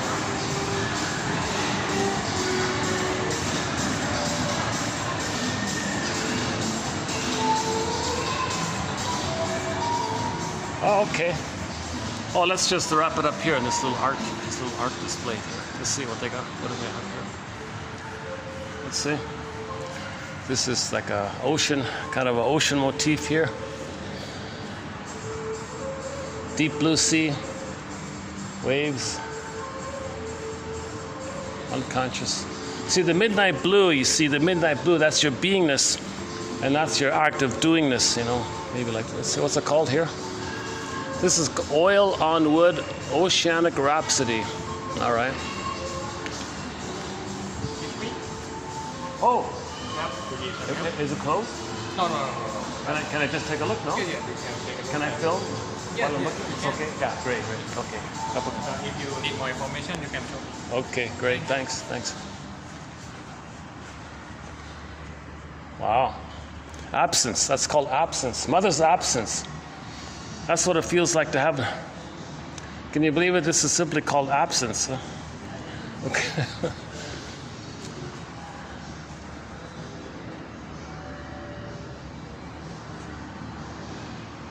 Wow. Let's go back. Oh, maybe he's the artist. Maybe I should have.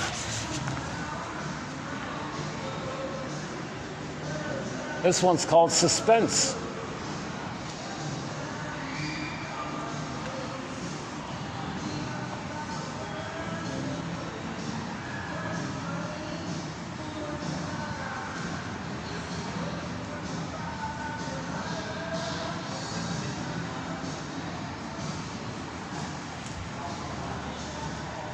Oh, let's skip that one. Oh, here's a nice mirror. Oh, that's a mirror. Oh, look at that. That's just a mirror. This is called acrylic on mirror. Hello there. So the idea, Michael Jackson, start with the man in the mirror. So look in the mirror and try to heal the person you see in the mirror. Start there. All right. Acrylic on mirror. 2024. Oh, the paint. Oh, this is called reconnect. Yeah, so you want to reconnect with yourself. So you want to learn about yourself to reconnect with yourself. This is called reconnection.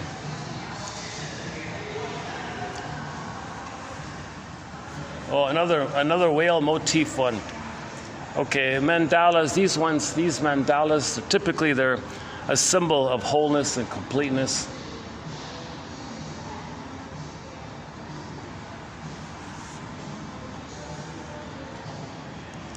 So if you were to draw a picture of feeling like your beingness and at home within, it's usually some kind of mandala image.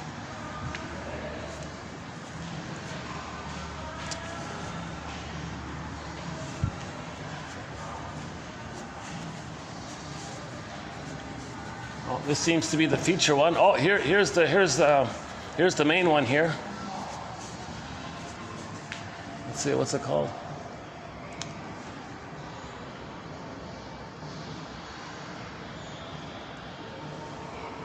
Oh, this painting has an interesting title, yeah. This painting has the title, well, let me paraphrase. It means, you know, in life we may feel setbacks, but every knock is a boost.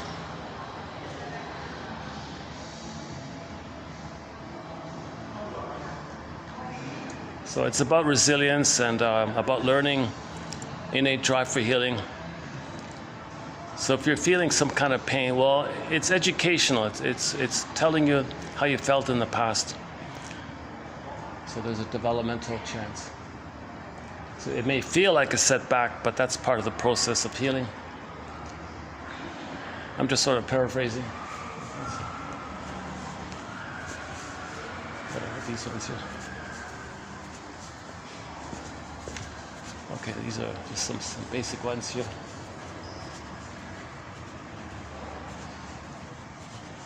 Oh, that's not. Okay, how about this one here? Kind of like a. This has sort of a window type of thing, right? Window motif, blue sky, window, curtains. Breath of the waters. Okay, breath of the waters.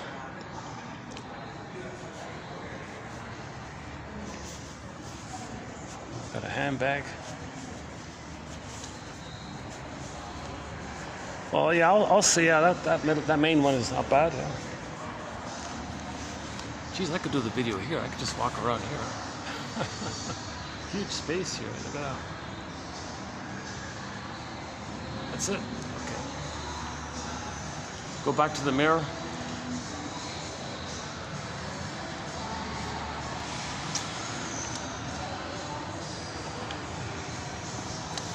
Okay, what can we say here about the mirror? Let me think here.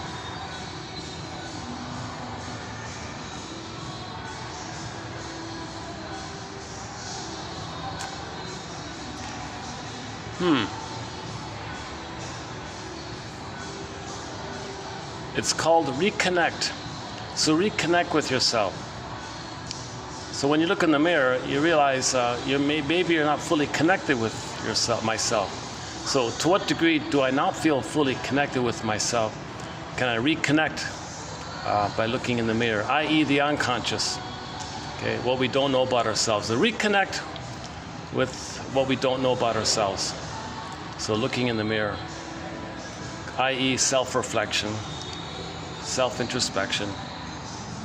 Look at yourself. Look at your behaviors. What are you repeating? What are you projecting? Yeah. Okay. Well, maybe we just close it up here. Yeah, let's close it up here. Let's close up the video here with this nice acrylic on a mirror. So let's wrap it up here. So yeah, okay, why not? Let's just wrap it up here. So thanks very much. This has been TQ2906. So we're doing a 14 video run on Alain Golem's 2 books, Trapped in the Mirror and Unloved Again. This was part 6. We'll do part 7 in the next video.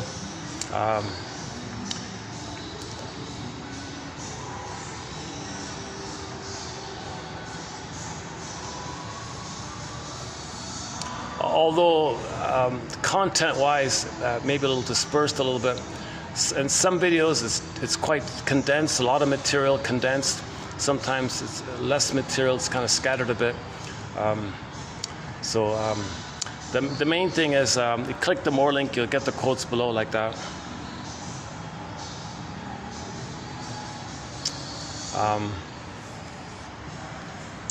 Okay.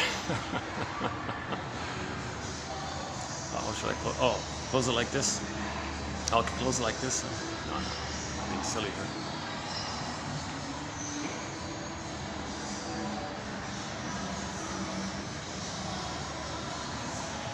This issue with the mirror in the Twilight Zone, in the Twilight Zone episode, Wong's Lost and Found Emporium, the guy with narcissism, he had to look in the mirror, and he saw what his children saw when the children looked at him. An interesting one.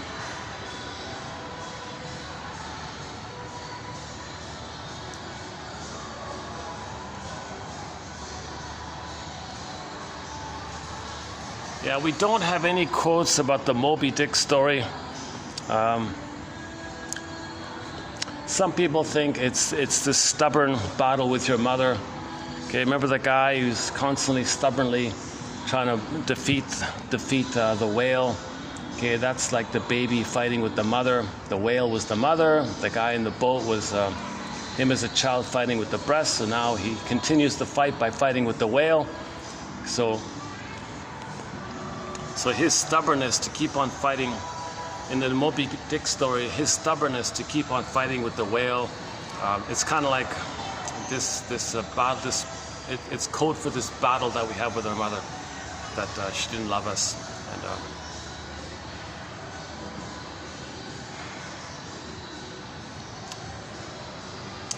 some other guests have just arrived.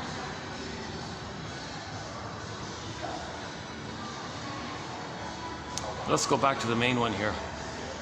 I guess this is their equivalent to Mona Lisa, right? This one here. Or Starry, Starry Night.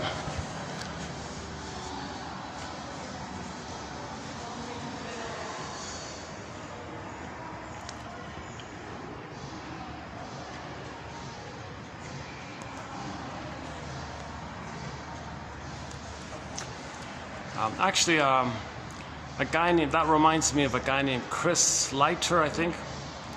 He's got paintings a little bit similar to that. One is called Self-Realization, I think. Is that right? I forgot, yeah. That was a while ago, yeah.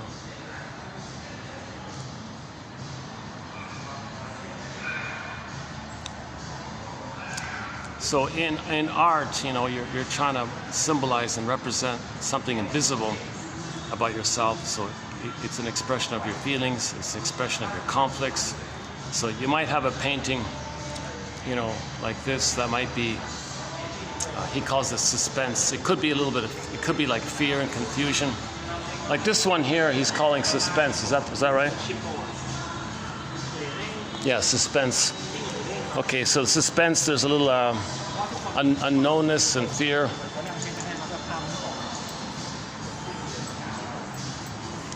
Okay. So the artist's intention might be to express an emotion, the emotions related to suspense, a little tension there and a little concern, a little fear maybe. But you can hold it, it's contained. And then after the suspense is over, maybe the image changes to something more flowing, like more flowing, maybe. But behind the suspense, maybe something like this, some deep, calmer thing. So I would say this deep blue here, this deep reservoir of beingness is still there. But maybe it's clouded over with confusion, you know. Maybe we're not in touch with the being part, and we're confused with our defense mechanisms on top. Or we could say false self, true self, maybe. On second thought, let's just stick with the being and the doing. So there's your being, and then you got your doing, if you have your being. A little bit like the yin-yang symbol, right? A little bit like that.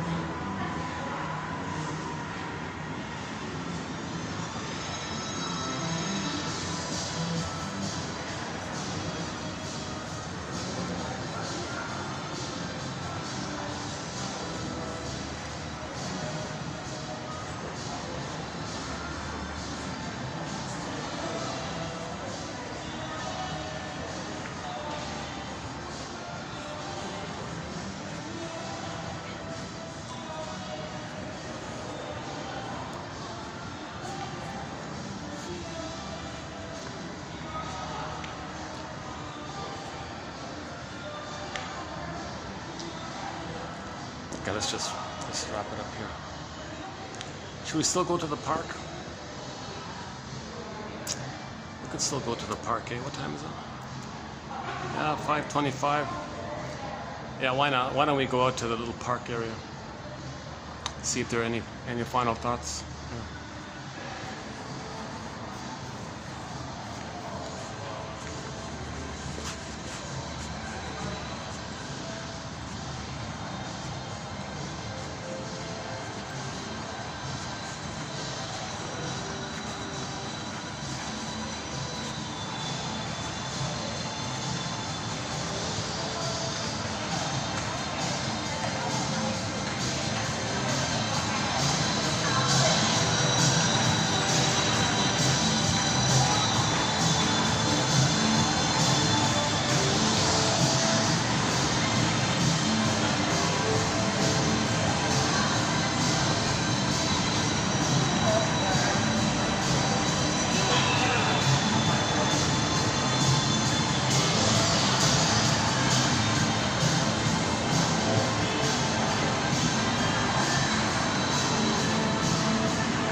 I won't show you the LGBT propaganda. It's not about tolerance. This stuff has a way more provocative agenda. Yeah, let's not get into that one today. Hey, there's just on the SkyTrain, the Inside Out 2 ad. I was on the Sky just past. I missed it. No, it's good. Yeah, so it's still on the SkyTrain, Inside Out 2, yeah.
Yeah, that threw my whole video off. That interaction I had with the other guest there. That totally threw my whole video off. If I'm ever focused and without interruptions or my worrying about possibly interrupting somebody, and if I get into a flow, on occasion I do get into a flow, and I love it, and I get a lot out, and I feel like, gee, that's awesome. It doesn't happen often. Once, I don't know, 1 out of 10 maybe might be like that. 9 out of 10 videos are kind of choppy with a lot of interruptions like this. So roughly 1 out of 10, I think.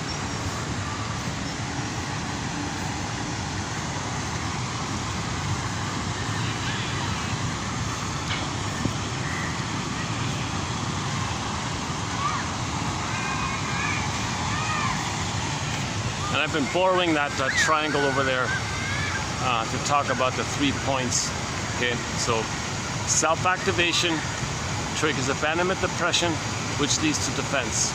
Masterson's famous axiom: if you're doing something from the adult mind, you want to activate something from your authentic self, it's going to trigger, okay, that critical parent voice.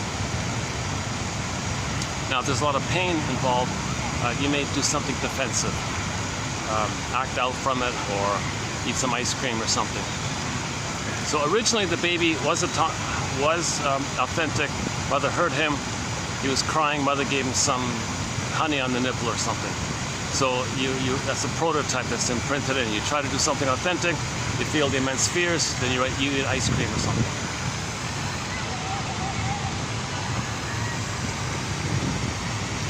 I didn't bring my chair. Too bad. I could have brought the chair today. Yeah. I have this new portable folding chair. It's light as a feather.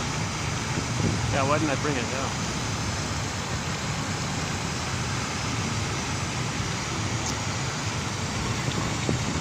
What else? Can I sit here somehow? Let's see.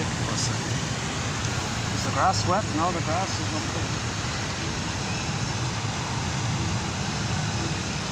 okay. Okay, hold on a sec. Let's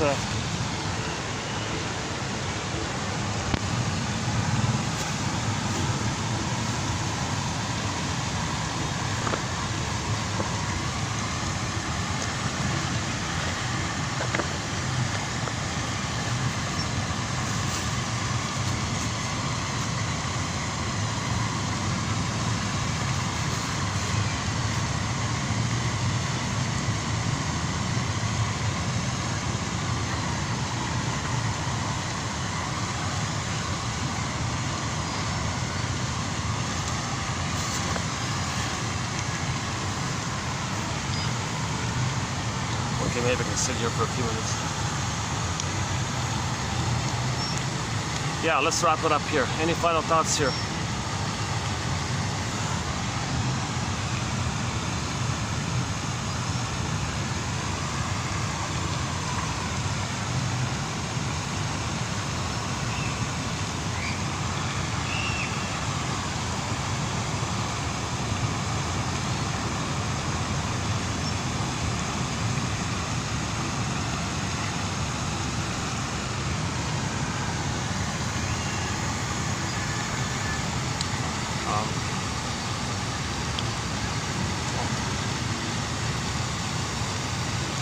Okay, any final thoughts here?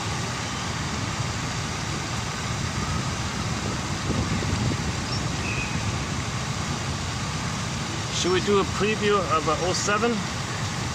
Or just talk about the songs?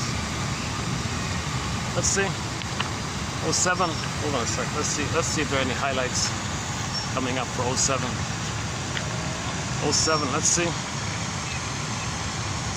Each child is treated as the parents' parent,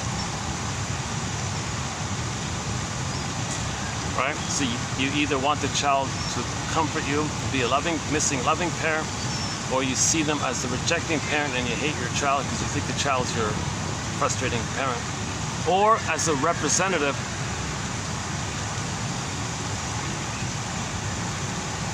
of their hated self. Child, you play my hated self.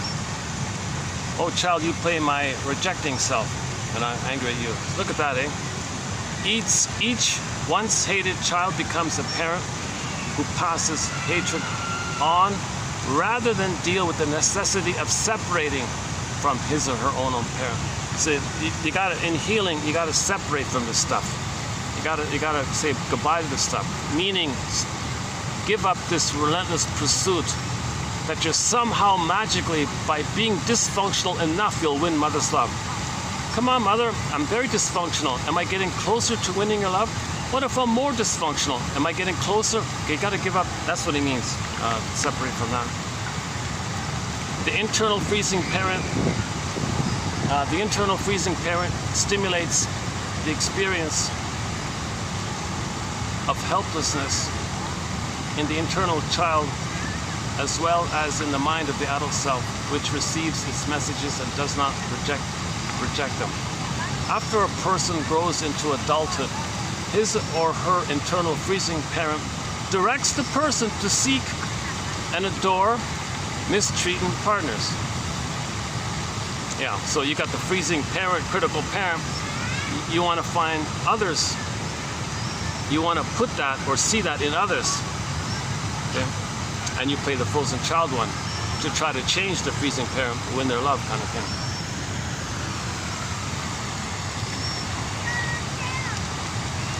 It directs the adult to succumb to the partner's mistreatment and take the blame. Yeah, now you're playing the frozen child. If the child had a attacking parent with whom the child identifies, if the child had an attacking parent with whom the child identifies, an internal freezing parent develops that tells the adult to be the one who mistreats. Yeah. So that's the identification with the aggressor. If the trauma is too severe before 18 months, they become the aggressor. See others as the shame self. If the trauma is post 18 months, they'll play the shame self and find others to play the aggressor. And they're just recreating. Okay, the present is just new editions of the past.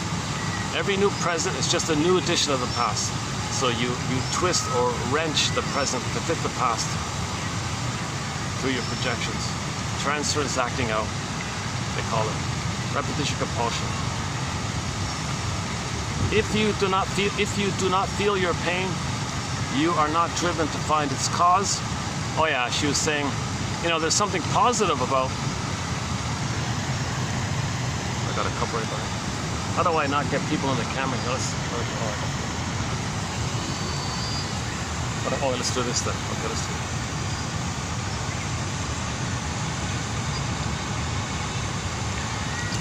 What is it again? Yeah, she was saying, you know, some people, the positive intention about pain is to communicate to you that your needs weren't met. But if you numb the pain, well, how do you heal? How do you know anything? So think of it as a signal, as a communication that your needs weren't met, that you're not feeling, and you feel pain. Pain means you're not feeling. So you numb the pain. Well, how do you reach that recognition that you lost your feelings, and you take away the pain of it? If you don't feel your pain, you're not driven to find its cause. Pain comes from our recognition that what we believed in and leaned on is imperfect. Okay, so that the source point, once again, the mother failed the baby. And you needed a loving mother and all this.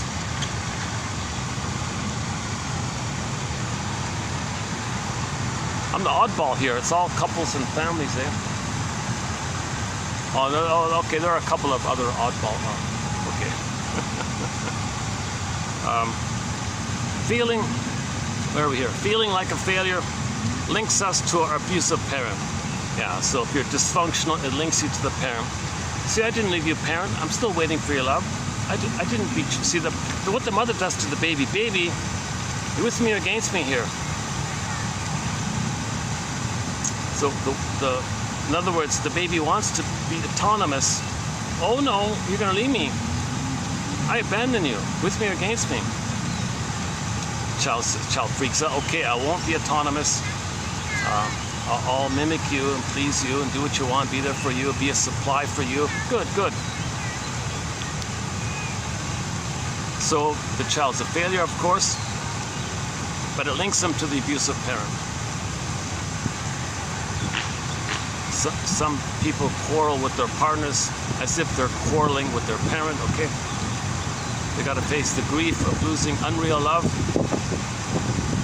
Mourn the loss of the loving parent you never had. Mourn the loss of the loving parent you never had. Let's try another spot here. One second.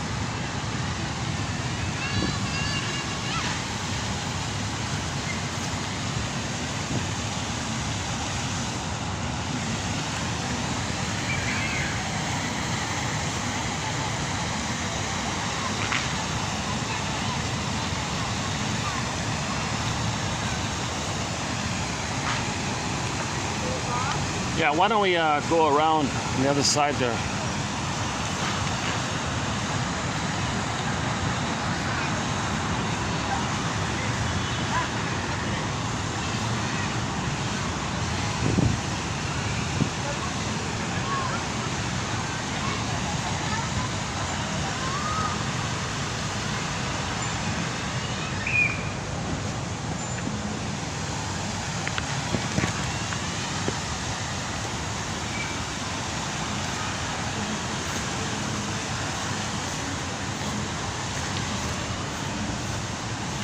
What the hell? Let's just do it here. I'm gonna be a little lazy here. Let's just do it here.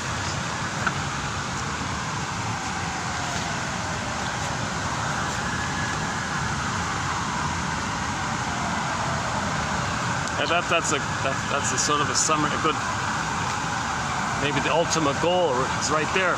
Mourn the loss of the loving parent you never had. You never had it, you'll never get it. Stop trying to find replicas or copies of the dysfunctional parent and try to fix them. Just thinking you're going to win mother's love in the past. Oh my God, bro.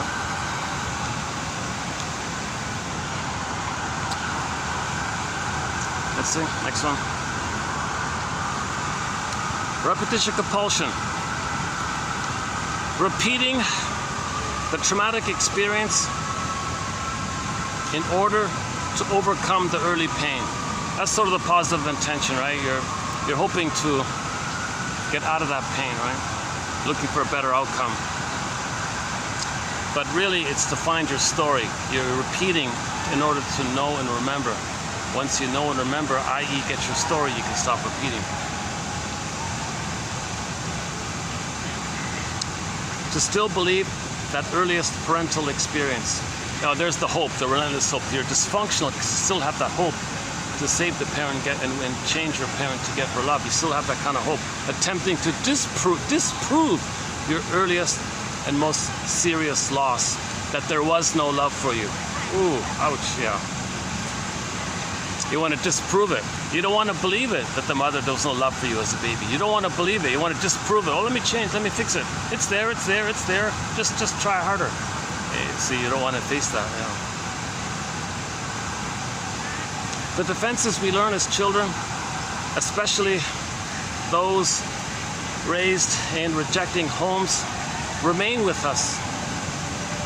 We tend to expect the same mistreatment from those in the world around us, to the point of finding it when it is not there, or great exaggeration of it when it is. It is a kind of alert response to save our life.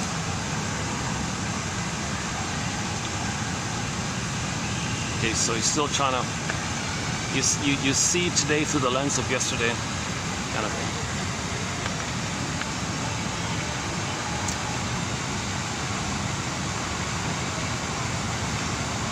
Where are we here? Okay, just on a lighter note here. Centenarians, right? Centenarians? Centenarians, what is it? Over 100 years old, right? Centenarians or centenarians, whatever it is. I thought it was centenarians. Centenarians? Maybe it's a typo here. Living life to its fullest.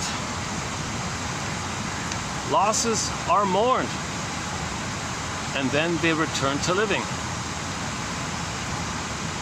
These are a happy group of people usually. centurions don't retire. They may move on to new things which challenge them. There is no rule that you must always do the same thing. What have you not done before that you would like to do now? Never mind that you're too late, you're too old for this stuff. Too old for love? Seriously? For love? Who says?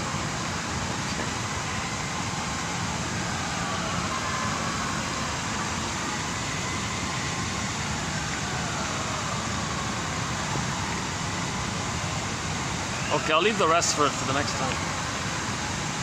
Okay, she talked a bit about the centurion people, that they're active and they try new things. Oh, luckily there's a breeze here so I can hold out for a bit.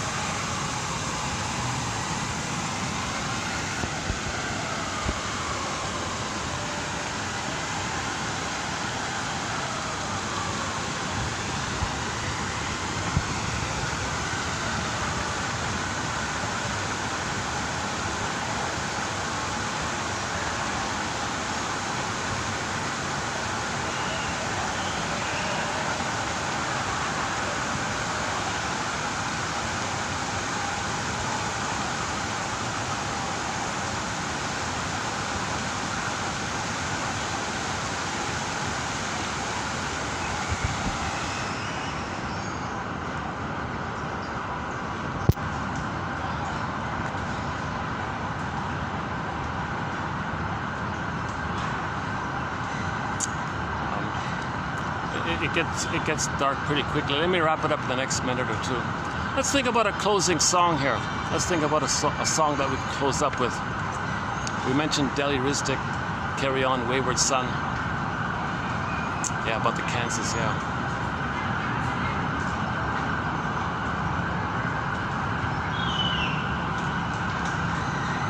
Well, the idea about looking in the mirror, it's the idea that we got to observe honestly, what are we doing here? Like reflection, like in the mirror we saw before, like the reflection, like observe ourselves. Like, what am I doing? Why am I doing it? One quote coming up says, your childhood conflicts continue into the adult in disguised form. So look at this disguised form and unpack it to see what's the still old conflict with the parent going on with. Some people think it's a lot about the prenatal problem, some the birth problem, or the first 4 to 5 months problem, or 4 to 5 months to 18 months problem, or 18 months to 36 months problem. You got these 5 zones of problems there. So identify which zone you got to focus on, I guess. But you don't go to the deepest. It's got a layered thing, surface to depth.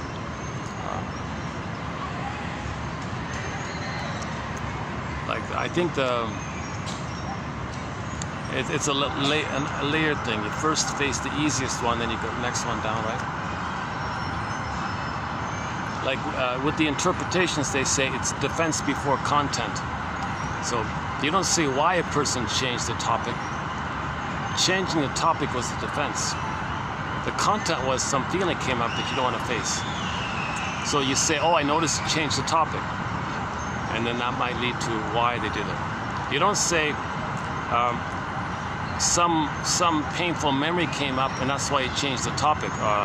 It doesn't work, right? It's too much, right? So defense before content. I noticed you changed the topic. I wonder if it's because some feeling came up. Oh, okay. But if you do it the other way, the content, then defense. Oh, I think some feeling came up and that's why you changed the topic. Oh, you know too much. It's awkward, right? So that's one of their so-called rules or something. Defense before content. So once again, defenses are things you do to get away from the pain. So notice those maneuvers. Then look at the pain underneath. Don't say first the pain, then defense. Say that defense, then you can look at why the defense is being used. So defense mechanisms get you away from the pain. So first notice the defense mechanism.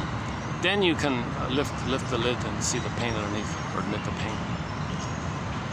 Hold on, processed fears coming up.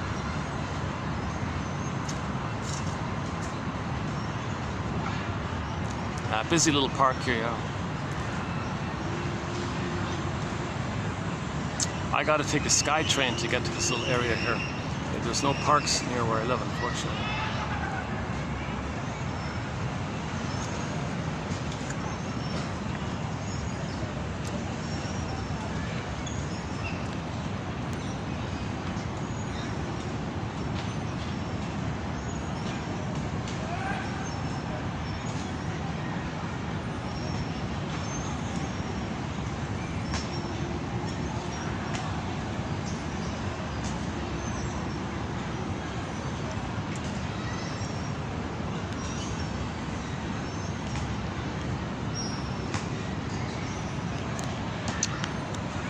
I think this is the second time I've done a part of the video on a park bench. The first time I remember was 2.5 years ago in Germany. I did one video on a park bench. Oh my God, no, wait a minute. I couldn't upload it. The Wi-Fi wasn't strong. In the countryside in Germany, it's pitiful Wi-Fi. I couldn't upload any videos. Yeah, so that one didn't get in, did it? It was like 2G or something like that.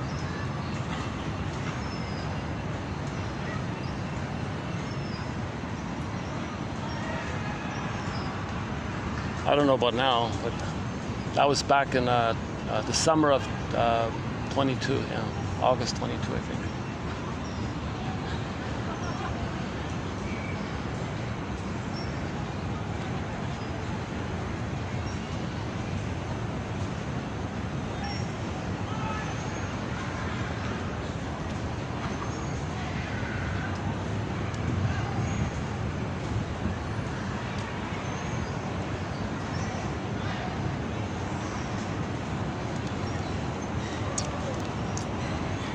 Yeah, I've made up my mind. The next video is going to be done in that nice hotel, the new hotel at the other end, when I take the SkyTrain in the other direction. That's the expensive coffee place. That's like triple the price, basically. But at least I feel there are fewer distractions. Nice people there as well. And if I get lucky, I can get that enclosed, semi-enclosed section, and that I can just get into a flow.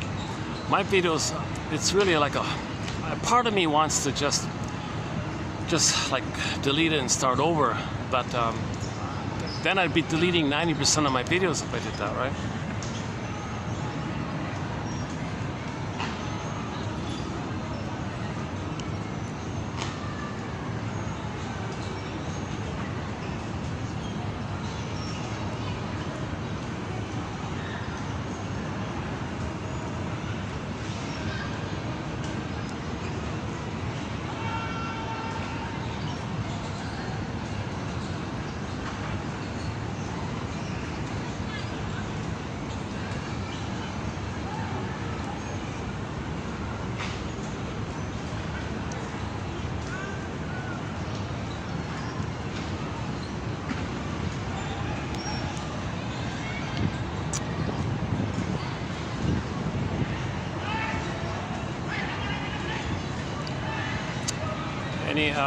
So what song are we closing up with here? Any song requests?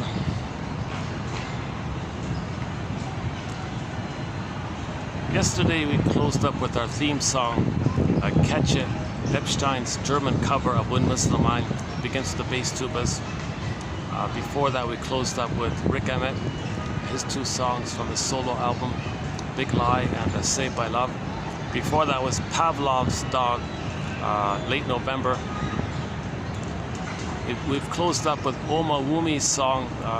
She's from Nigeria, like a typical diva, pop diva kind of singer. When the Boss Is Coming, off her album called Lasso of Truth.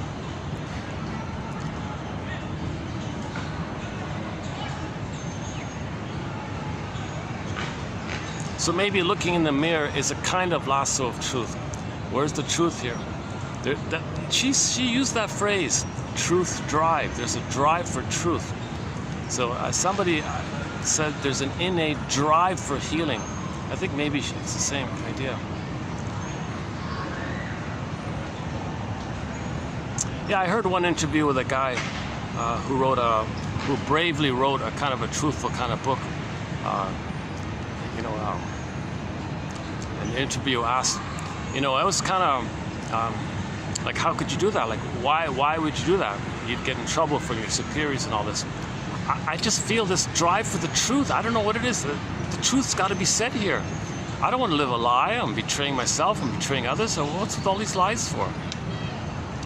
Interesting reply. Oh, I just saw a lightning. No thunder, just a little lightning. Yeah.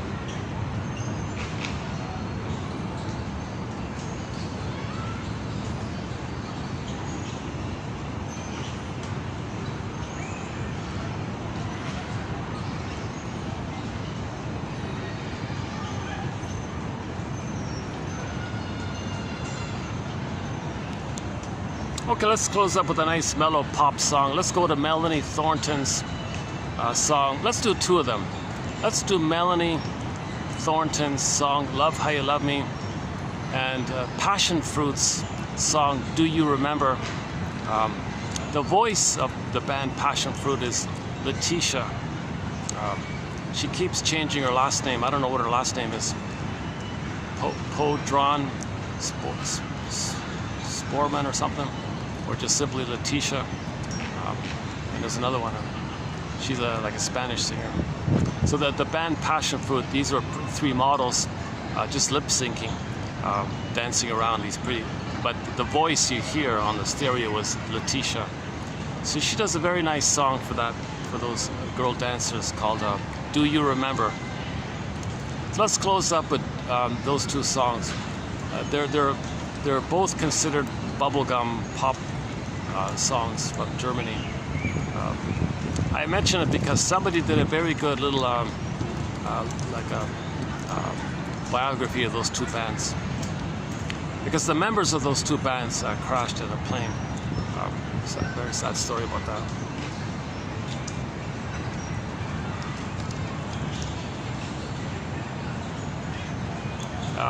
Yeah, okay, so Melanie Thornton's song, Do You Remember? And Passion Fruit's song, well, the band Passion Fruit song, but it's the voice of Letitia. Their song called Do You Remember? Two nice kind of pop, two nice little pop songs.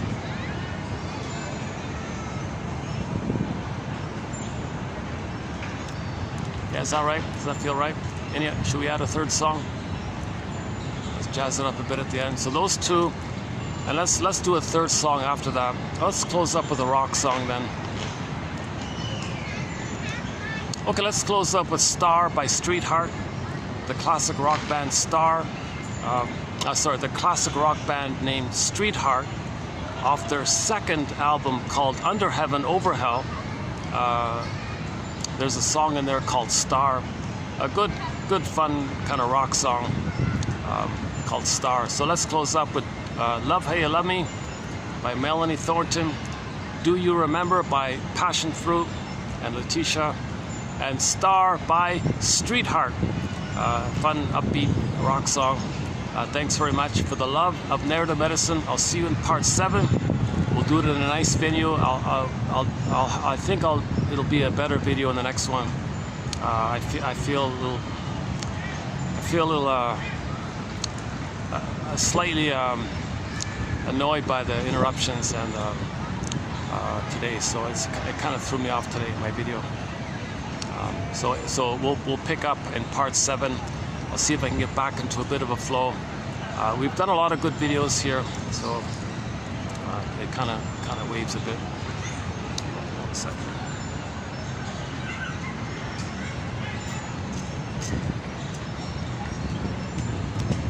Somebody's doing their aerobics routine just near me.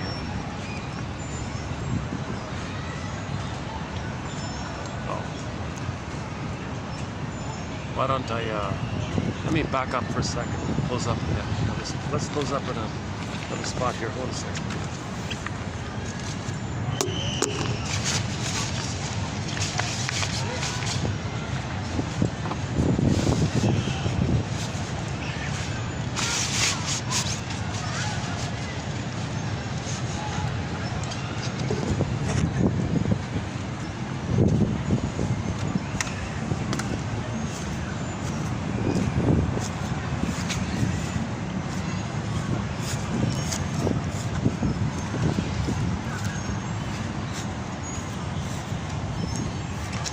this right here, maybe.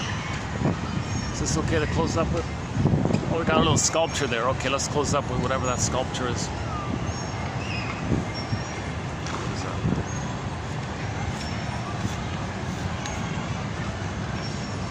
Aha!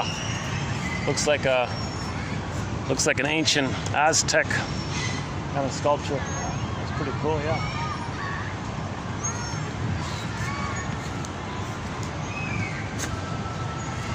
For a sign.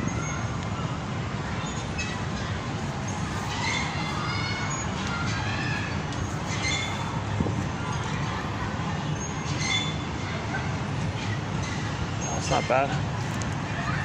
Well, here's a sign for a tree, right? Let's see. This is true. Silver-leaved buttonwood. Aha. Silver-leaved buttonwood. All right.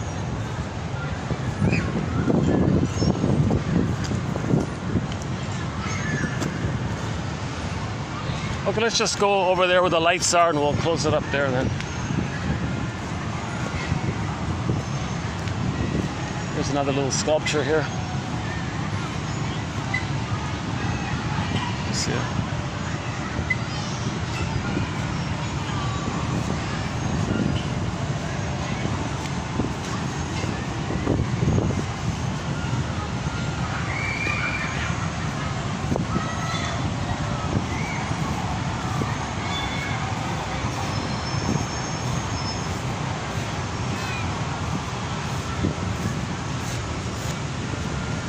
Here's a sign. What's this one? This one is broad-leaf mahogany. Oh wow! Well, that's a mahogany, a baby mahogany tree. All right.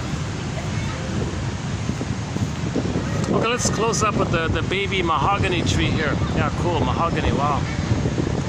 Probably take 100 years to be fully grown up.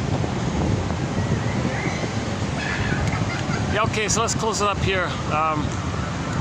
So yeah, love how you love me. Do you remember? And star. Thanks very much. I'll see you in part 7 for the love of narrative medicine. I'll see you in part 7.